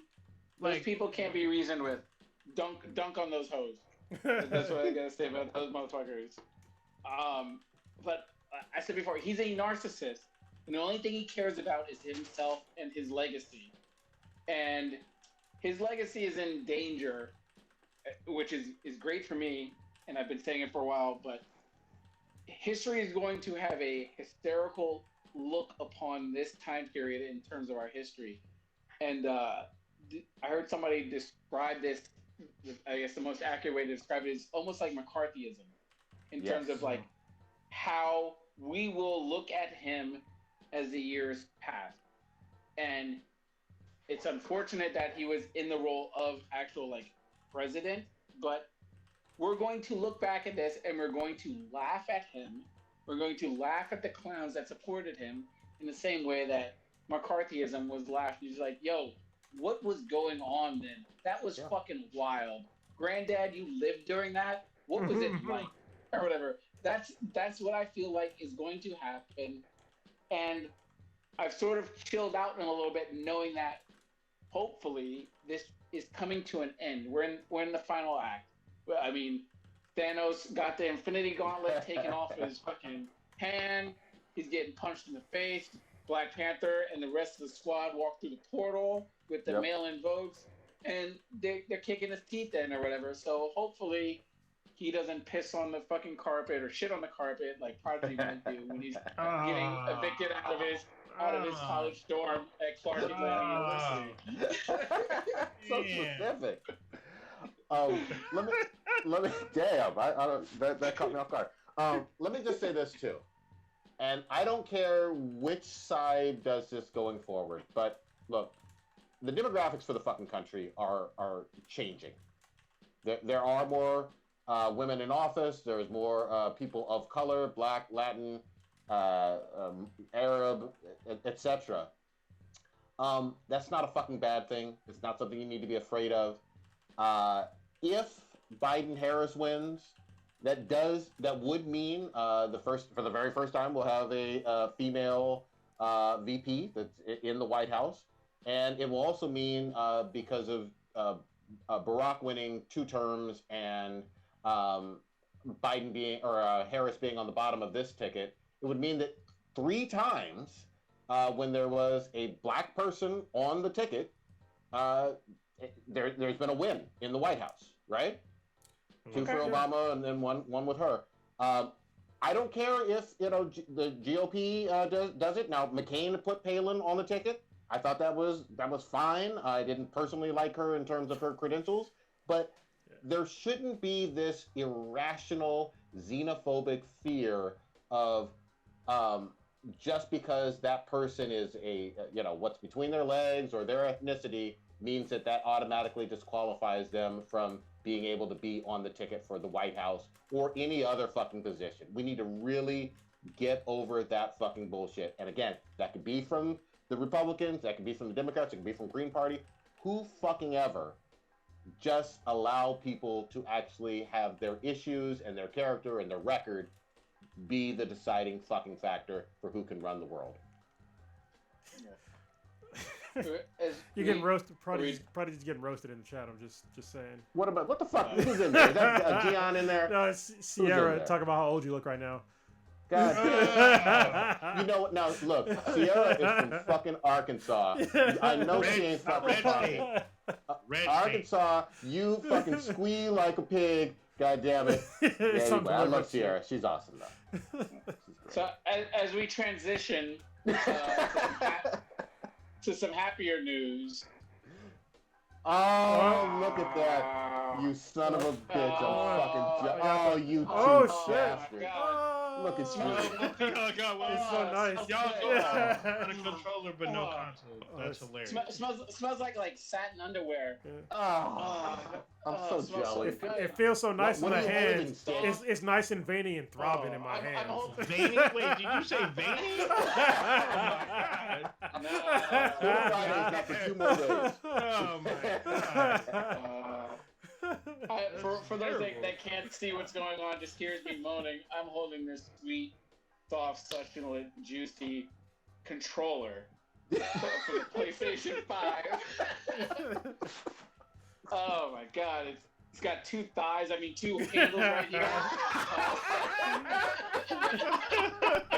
Oh no! Oh, get a room. Hold on, you know what this Oh, controller's man. like? Hold on, just holding this controller. So it's like you go. So I remember when the PlayStation 4 came out, we first held the DualShock 4 controllers. We were like, oh man, this Yeah. feels so fucking nice in the hand. It's like, man, Yeah. this fucking DualSense controller. It's like if you never got with a thick girl before, Ooh. and then all of a sudden, like, first time, oh damn, this is fucking nice. Got ass. This is fucking Yeah, nice. This in high school, no more. Yeah. This Yes. is a college girl. Little thickums. This thing's got some weight to it. All right, it's nice. I'm digging it. So wait, tell us how it works. So you guys got the controllers, and then the consoles come next week, or? Yeah, they come on hopefully Yeah, fucking Tuesday. Yeah, the pre-orders for some of the accessories dropped on the 1st. With the actual console itself, you get one controller.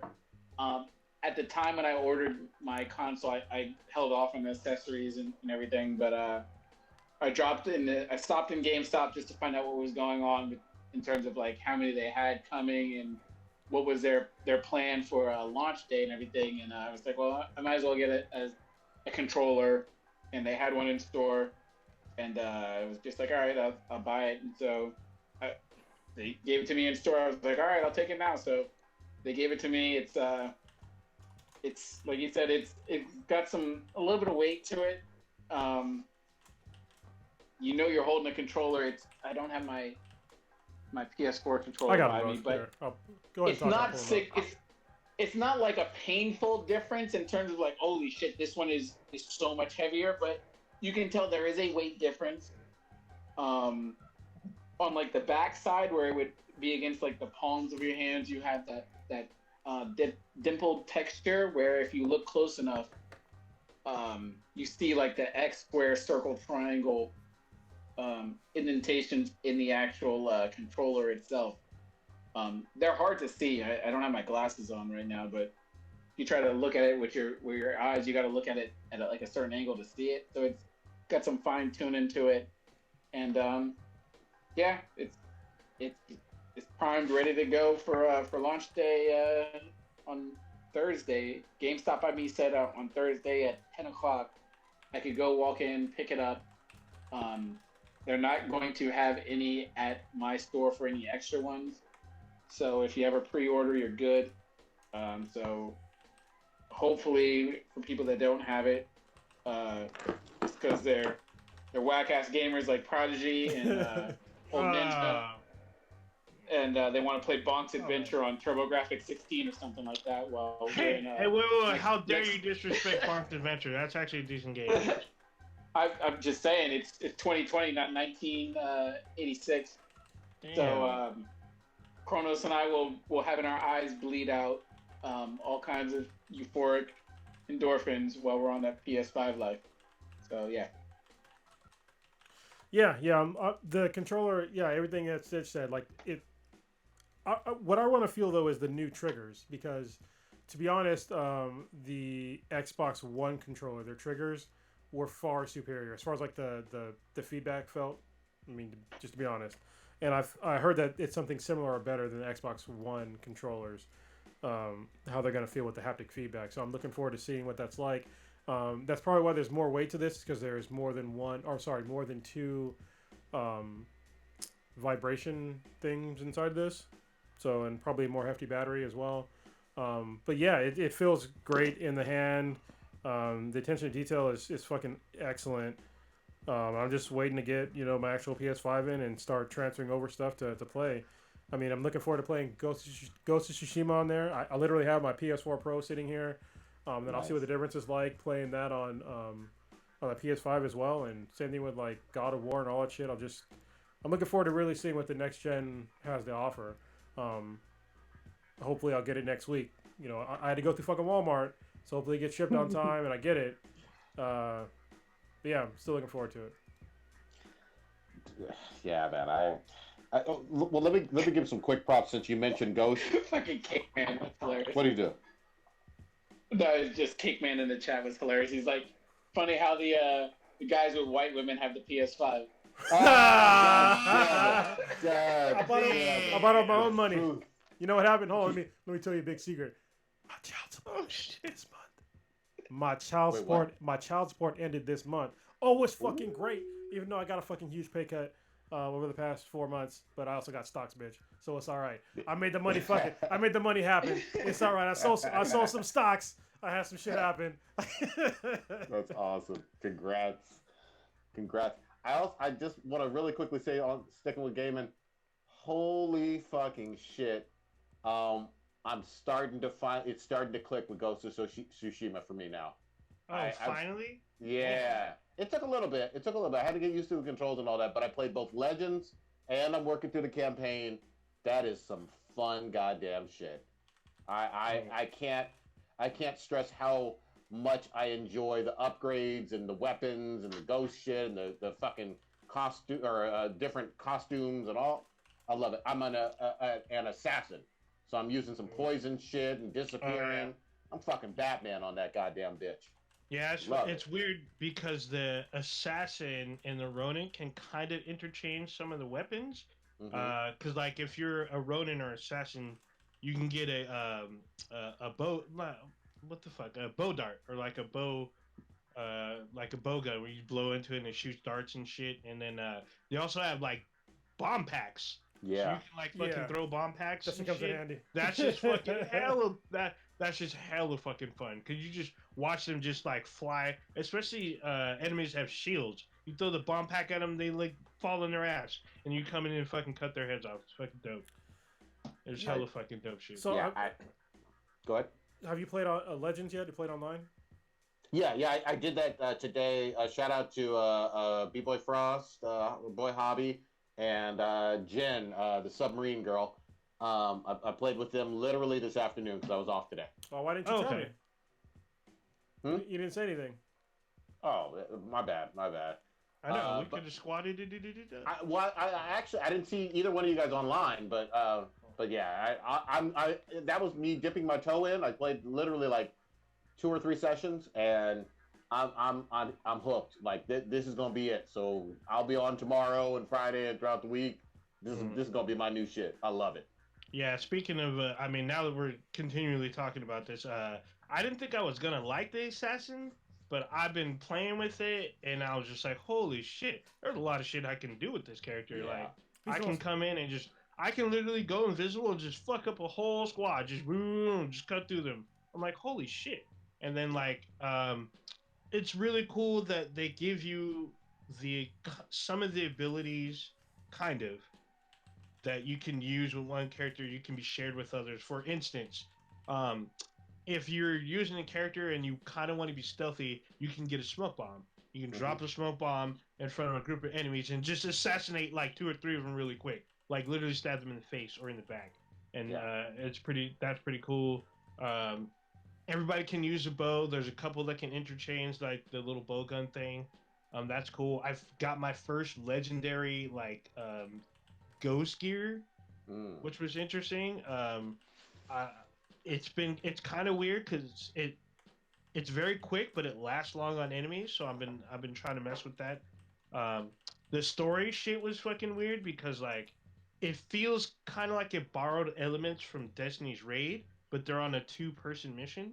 So that it's super interesting trying to work together. If you're gonna play online, I highly suggest you have a mic because there's gonna be stuff that you need to work together to get through. Not just enemies that are tethered together. Kronos talked about this a couple weeks ago, but there's also objectives that you need to do as a team. Like, for instance, you need to collect these totems, and you can only carry one per character, right? In order to progress, one person with the totem will jump on a platform. The platform will appear only if that one character has the totem, which lets the next player go to the next totem. So if you have the wrong totems, it won't appear for you. You end up falling. So you have to work together and time your jumps to get to open up literally to get to the next stage.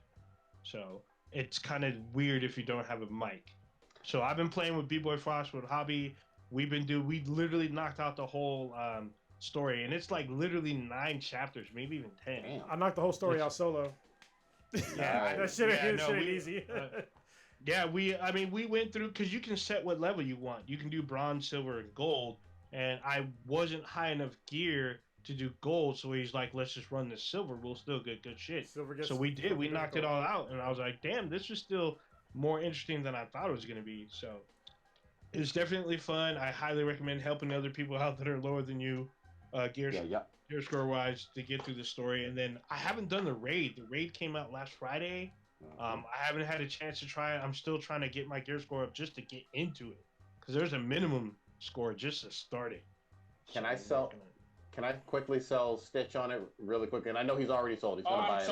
I'm sold. I know. Yeah. But let me even more sell it for you. To me, this is just my opinion, but the sword swinging in Ghosts is,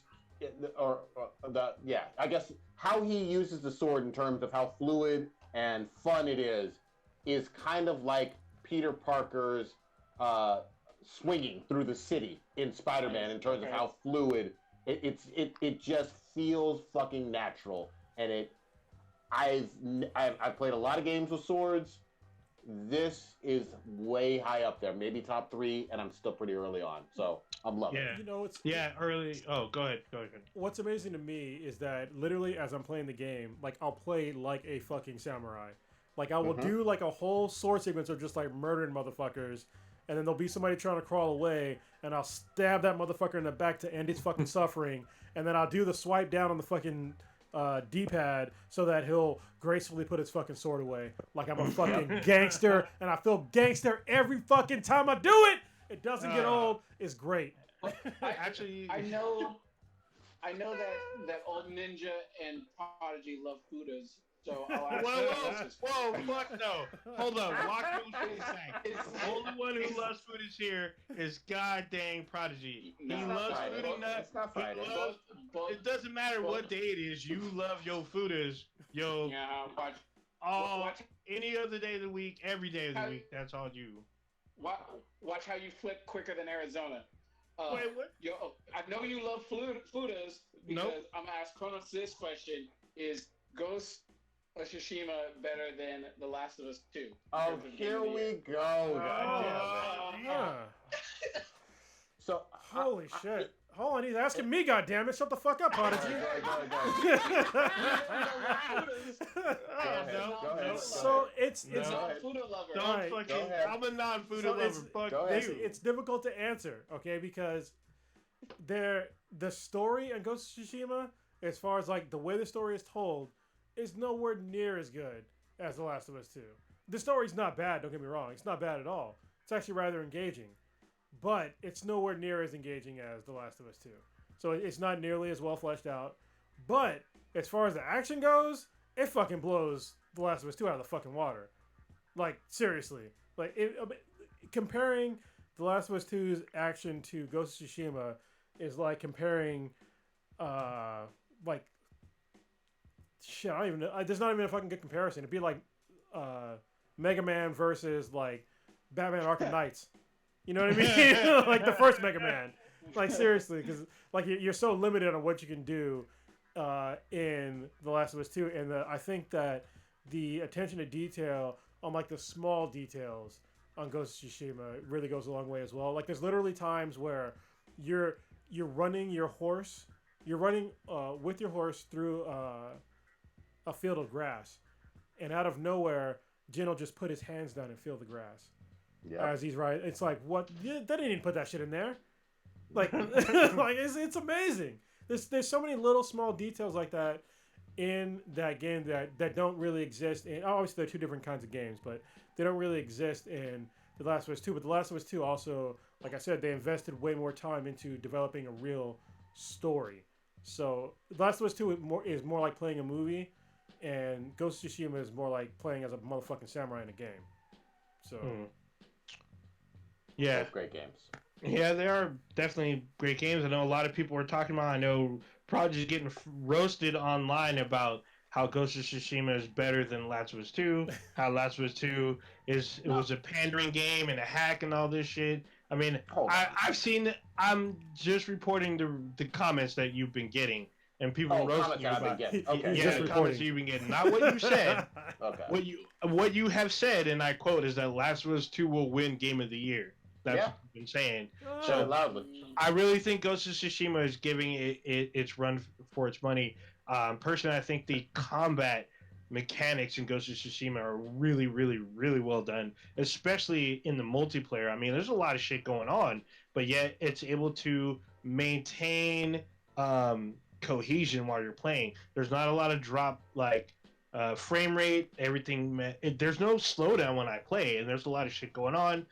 The environment themselves are way bigger than they necessarily need, but it gives you the option to play any way you want almost. So you can literally crawl through a house where no one goes into and then ambush people or get up on the roof and just drop arrows on people, or use the rooftops to assassinate people and keep it going, keep it flowing. It is different from as far as multiplayer. It's different versus the single player in Ghost of Tsushima, where you can change your sword play whenever in the single player, but in the multiplayer you have to have a particular sword in order to change styles. So that's a little different. But if you get it though, you can just upgrade the sword, which is great.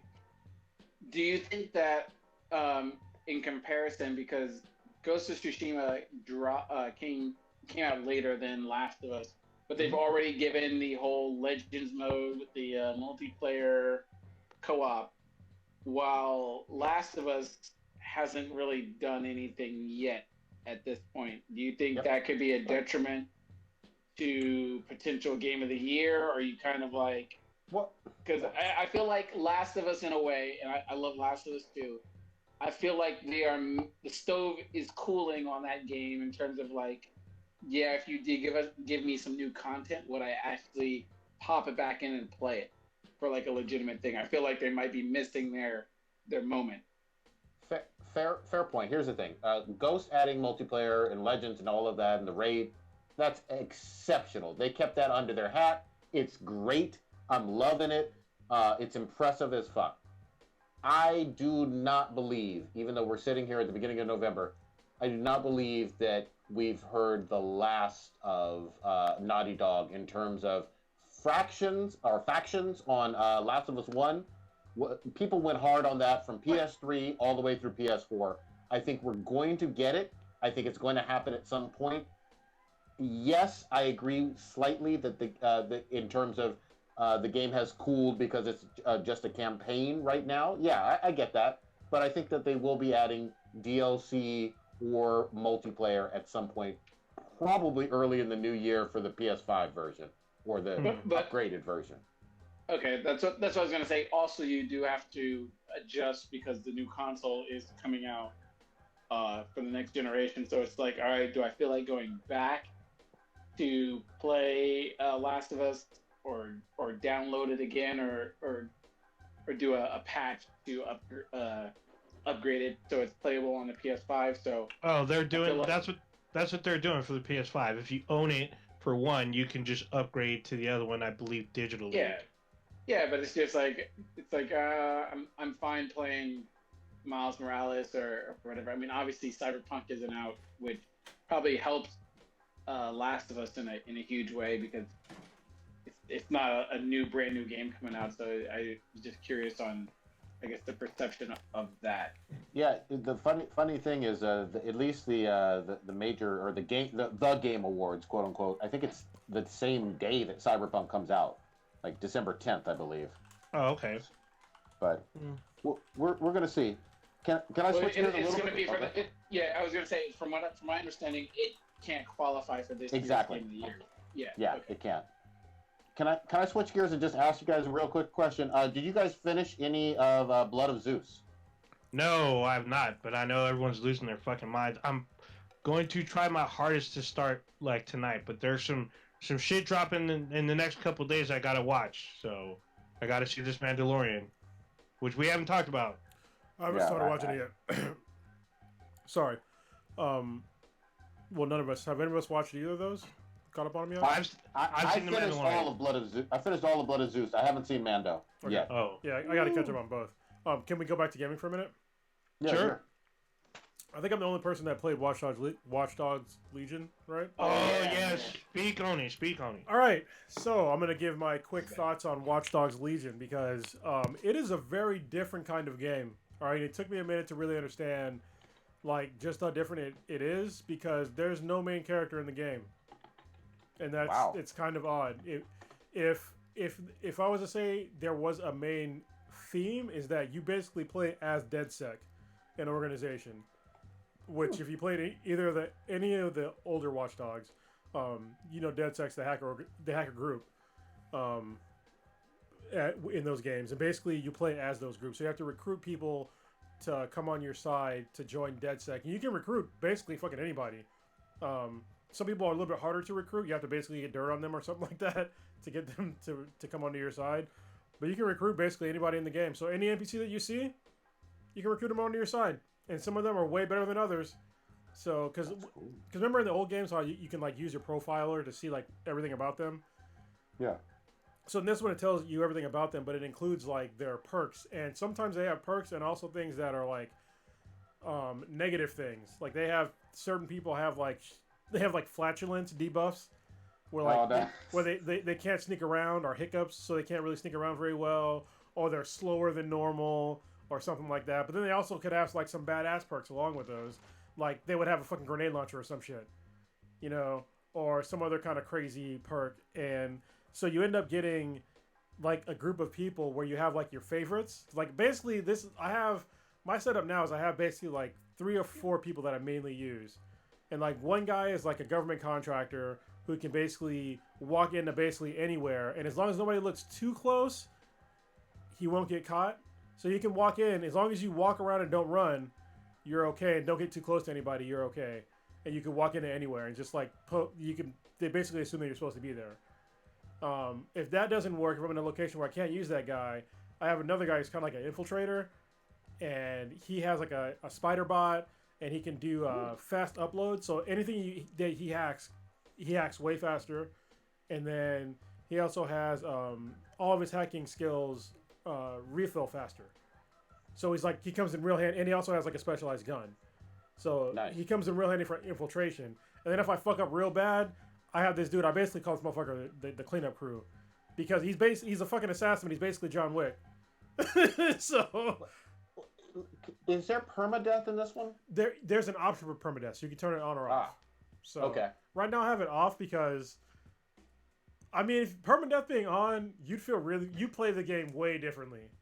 I'll bet. Yeah, because especially like my cleanup guy, he's died a couple times. But if I'd have lost him, I'd have been very sad, because my cleanup, like literally, he has this perk where he has like an automatic rifle, a fucking 50 cal handgun, and he has literally a perk called gun kata. So anytime somebody gets close to me, he can basically one shot kill them if he has a gun in his hand. So like he grabs them and does like some fucking John Wick shit and kills them. And like nice. all of his combinations for like all of his like hand-to-hand combat skills are like insane. So basically I just bring him on the scene where like everybody's got to go. Like I'm like, fuck this level's frustrating me. I'm just gonna kill everybody. John Wick gets it done. So shit, man. This one sounds fun. So when you say that there's no main character, and I understand like you can kind of transfer whoever it is that you're controlling. When let's say if you're playing with that character and that character dies, is he gone forever? Is that what you mean by permadeath? Permadeath is they're gone forever. That's permadeath. But if you don't have permadeath on, there are, depending on how you lost a person, there's a timer. So if they're injured, there's a timer on getting them back, or if they get arrested, there's a timer on getting them back.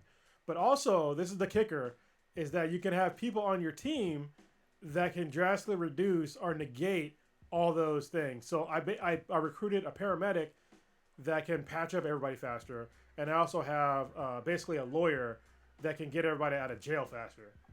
So if they get arrested or fucking seriously injured, those 2 people can get them back like way faster. So it behooves of you to like really build up a quality squad for like any situation, for shit that you might not see coming. Like I even have a fucking getaway driver just in case, because she has things where if like there's drones fucking everywhere in this game, And when drones are chasing, they're hard to get away. And she has a perk, I think it's passive, where like drones won't chase her. And I also have this guy who's like one of my first recruits is a construction guy, but he has the ability to call down a construction drone that'll land like near you, and so you can ride in the construction drone and just fucking fly everywhere. That sounds dope. And also, if he's on a construction site that's like a restricted site, and he's wearing his uniform, you just walk in, he's fine. Like everybody just assumes he's supposed to be there. It sounds like the replayability I was going to say high. real quick, sorry. Oh, go ahead. How does the story? Because I loosely remember how story 1 and story 2 connected, sort of together. How is the story of the third one, and does it connect with the first one and the second one, or is it just its own separate thing? No, it's its own separate thing, but it's still kind of connected. So Bloom is still a company that CTOS, that they developed CTOS in the first and second game, and they keep implementing larger and larger implementations of it. And so Bloom uses CTOS in London this time, but there's a terrorist event that happens, and this is a slight spoiler, but basically DedSec gets blamed for a terrorist event. I'm not going to tell you exactly how. And so they bring in this government contractor group called Albion. They're basically fucking Blackwater. They come through and lock the whole fucking city down.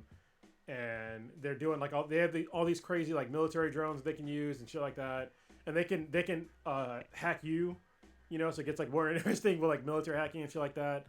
So they did a really good job with like kind of tying the first two games together kind of loosely with Bloom and CTOS, and then it's also they did a really good job as far as like progressing the story using people that are basically procedurally generated. So, like, for instance, like when you start a level or you end a mission, it feels like the person that you're playing is part of that story.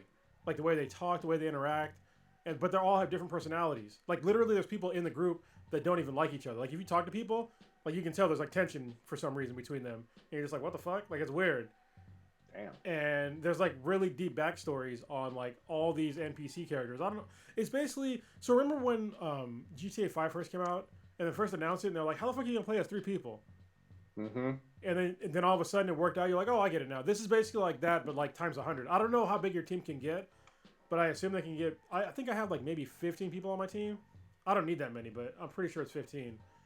And every time you switch characters, like if it's somebody that you're used to, like you feel like you know them because you know their skill sets, you know what they're good at, and you know the way that you want to play as them. Like, so it's just a really interesting take on how you can play a game. I didn't think that something like this would ever occur, so nice. It's weird. Good shit, man. But is there a multiplayer on this yet or no? Not yet, but it's been announced. I got the gold edition, or what the fuck? I think it's gold edition, right? Yeah. So I get like the season pass and some other bullshit, and so I know they're bringing Aiden Pierce back, and they're gonna have a multiplayer. And I saw some multiplayer stuff, and it looks pretty fun because like with the drones, things get like way more 3-dimensional than in the other games, because you can literally there's like combat drones that you can fucking take over and hack and all that shit. And you can call them down, and it seems like way more intuitive too. And even the fighting system is like way more intuitive in this one. But there are some kind of some cons with the game. I had it crash once for me. I'm on a PS4 Pro, and I was talking to the guy at the comic shop, and he said like, he has an Xbox One, and he said it crashed for him 5 times. Damn. And then also every now and again, like when I'm flying around, I can see the draw-ins. And it's just like, come on, guys, this is the end of the fucking, and the hair doesn't look right on almost anybody. Like it looks like PS3 era hair. I'm just like, come on, guys. Like I understand it's like a big ambitious game, but the hair looks all fucked up. But yeah, and the drawings are just like, you guys should have this, especially Ubisoft. Ubisoft, listen, you guys basically use the same fucking engine on all your goddamn games. Like you're not fooling. They're literally all this. They're all pretty much the same. Yep. Like, how are you not fixing this fucking shit at the end of a generation? You're not fixing these certain technical aspects, but hopefully it'll play better on the PS5 because it's a free upgrade, I think, on the PS5. So we'll see how that goes. Well, Ubisoft was too busy committing all those sex crimes with all their leaders. Oops. Oh Jesus! All right. Well, damn. All right. Do we want to save some stuff for when Blue is back with us and wrap it, or was there anything that big I'm missing? The only thing big I would say would be Mandalorian season 2, but it doesn't look like anybody saw it except for me.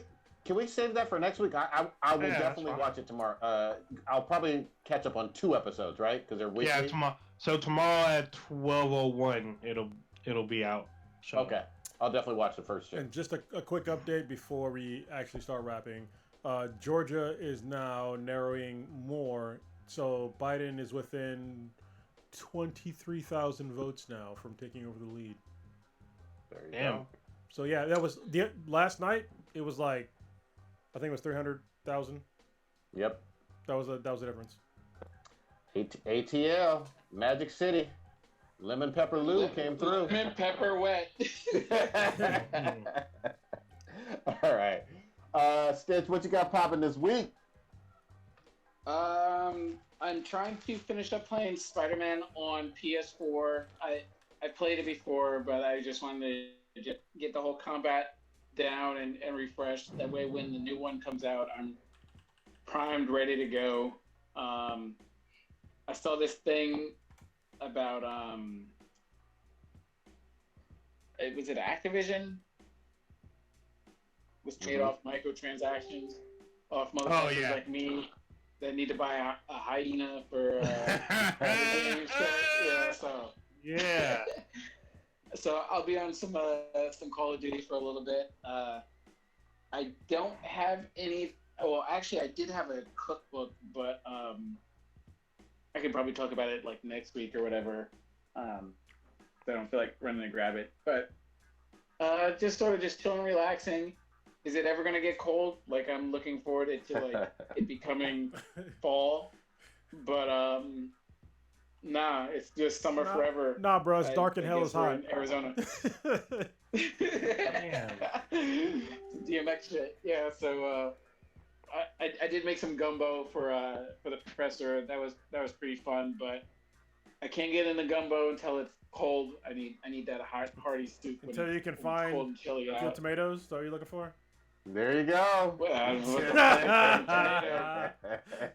It's going to be on like Watch Dogs where tomatoes grow on trees, because they sure as fuck ain't happening anywhere around me and my gumbo. So there it is. That's all it is right now. And then just gonna watch these bomb ass memes drop from from Prodigy trolling motherfuckers. So yeah.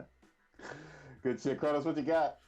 Yeah, I'm just hoping that we get this guy out of office. I mean, I'm wearing my Yang shirt because that's who I voted for. I don't give a fuck. I didn't vote for Joe Biden, but I think that he would do better for America. Just to be totally honest with you, it's a very low bar at this point, but especially with things that he's been saying lately about there's no red or blue states, that he wants to help heal America and we're all Americans. That's the shit we need to hear. None of this bullshit of, oh, if you're a Democratic state, we're not going to give you federal funding. Motherfucker, that's what the federal government is for, is to help out the states. Get the fuck out of here. Or some bullshit about, oh, well, there's a federal stockpile for PPE, but that's for the federal government. Motherfucker, the federal government is supporting the American people. That's their only goddamn job. Every single person that works for the federal government is American, well, almost all of them are American citizens, but they're all, paying tax dollars. And they all are entitled to using the federal tax money to help their lives and help improve themselves. And to deny people those basic fundamental things from the federal government shows how incredibly inept and ridiculous this current administration is. Though I don't agree with a lot of Joe Biden's prior indiscretions across many things, including the 1994 crime bill, I don't think that he will fuck up America any worse than it is right now. I think that he is at least he recognized that he made a mistake with the 1994 crime bill, and he's apologized for it. And he saw that at least he acknowledged that there was damage done. Meanwhile, we have somebody that's the president right now that has acknowledged a fucking thing that he's done that's wrong, and that guy, he's got to fucking go. I don't care what anybody says. He has to. If you cannot acknowledge your own faults when you've made them, you have to go. So I'll leave it at that. Donald Trump, President Trump, See you on the fucking way out. Old Ninja, what you got? Well, damn. Yeah, so I'm actually going to try to watch this Blood of Zeus because everyone has been talking about it. It's been everywhere. I saw the trailer. I literally talked about it on this podcast. I think Blue elaborated a little bit more. I don't know if he's watched it, so I think he might have seen an episode or two. But I want to be able to talk about it next week. I'm hoping to finish it. The Mandalorian, a lot of stuff happened in it. I wish we could talk about it. I'm really excited about what's happening now. There's a lot of fucking potential for this fucking season. So it's going to be a dope. Hopefully we talk about it, that one again next week. Other than that, new episodes of that. Oh, Cronus and I, we still haven't talked about Star Trek Discovery. It's on its third episode now. So good. Yeah, yeah. It's been definitely... They basically fucking rebooted itself again, pretty much at the start of the season. So there's some interesting stuff. I think they are doing a nice build up to some shit that's probably going to pop off real hard in a couple episodes. So we shall see. I've been pretty heavy on this Ghost of Tsushima Legends shit. So I've been playing a lot of this shit. I haven't had a chance to play with the squad yet, but I've been playing with B-Boy Frost a lot. Some other gaming friends. So I'm trying to start this raid pretty soon. Hopefully by the weekend or whatnot, I'm going to get in some Modern Warfare. Even though their Halloween event has ended, hopefully they kept at least the Onslaught mode. I haven't checked. I'm hoping it's still there. And then, yeah, I'm waiting to see if shit's going to pop off the next couple days. If there's going to be some another Vanilla ISIS moment where they're going to try to do some bullshit and take over a nuclear plant or try to defend the White House, quote unquote, or trying to save their president or something stupid. So it'll be interesting the next couple days. Can we talk about how the White House is basically becoming a fucking castle at this point? It's a fortress. I mean, the only thing they're missing is a fucking moat. Like, seriously. That's all they're missing is a moat. Yeah. They're still afraid. Yeah, but yet it's the looters and rioters who are not protesters that are doing all this to America, apparently. Well, even if you can turn on CNN, you can see what's happening outside the fucking voting office in Arizona. Where they're stop counting. No, counting. The squad, the jacked up lifted truck crew has decided to hold a rally there outside of the fucking voting station outside of whatever Maricopa County, Arizona, where they count it, and they're trying to show their numbers there while they count the votes for some fucking reason. They got to count numbers somewhere because you know where they ain't counting numbers. They're small peepees. I'm just saying. There it is. Damn. All right. I'm gonna remind everybody that spooky season is over. Goddammit, it's Mariah Carey season now. Yeah, all I want for Christmas. Christmas is a whole nother month away. Shut the fuck up. Don't shout out to these retailers. Everybody got these Christmas deals going. Prodigy, what the fuck is a retailer, bro? This is 2020. There ain't no fucking retailers. We got the Rona and we got the Rona and racism. That's it, bro. Well, shout out to Pandora while I'm on Amazon. You on Pornhub? You ain't on Amazon. Damn, that truth though. Yeah, all right, a little bit of truth. All right, be prepared. After tomorrow, it's going to be the very first Food Friday of the president-elect Biden's era. So no one cares. That's not a thing. Shut up. Stop trying to make up shit that's gonna happen. That's like saying. That's like saying. Hashtag. That's like no. There's no hashtag. That's like saying there's a Donald Trump Day. So no. None of that shit exists. Food of Friday, Swole Happy Saturday. What is that? Swole Happy Saturday. I like that. Oh, and real quick, y'all are gonna see it. I'll post it out for everybody on Instagram or Facebook or something. I finally got my goddamn flag outside. No, it is not an American flag. I got a goddamn One Piece flag. It's gonna be flying outside of my Oh fucking my house. God. I'm gonna Oh my weave God. so hard, Oh, motherfuckers want to You're find in me. a homeowners association. Nope. They shut you down in the neighborhood. No Oh my homeowner God. association. It's weaving time. The whole neighborhood is gonna be like, "Who's that weave house? Oh, they straw hats over there. Oh, he likes Hentai Haven. Oh no! Get the You fuck know out what? of there! That reminds me. I want to get a fucking Wakanda flag. That's what I want to get. I'm Oh, just that'd be saying. do it. Yeah. Do it. Flags are awesome.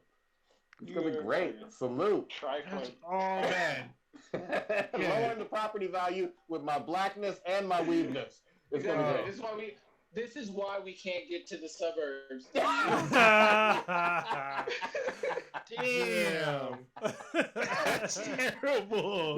They should have never ended redlining. Damn. They should have never given y'all money. Oh man. 2 steps forward, 3 back. All right, I want that to take us out. Oh my God. You just experienced the dankest podcast on the internet. Check us out everywhere podcasts can be heard with Breathing BTI. It's BTHANBTI. Facebook, Twitter, Amazon Podcasts, Apple Podcasts, iHeartRadio, Stitcher, Player FM, SoundCloud, Radio Republic, and then check out our official website, benhadproductions.com/Breathing BTI. And then every Wednesday on YouTube, we are live 8:30 Pacific time. Skate, skate.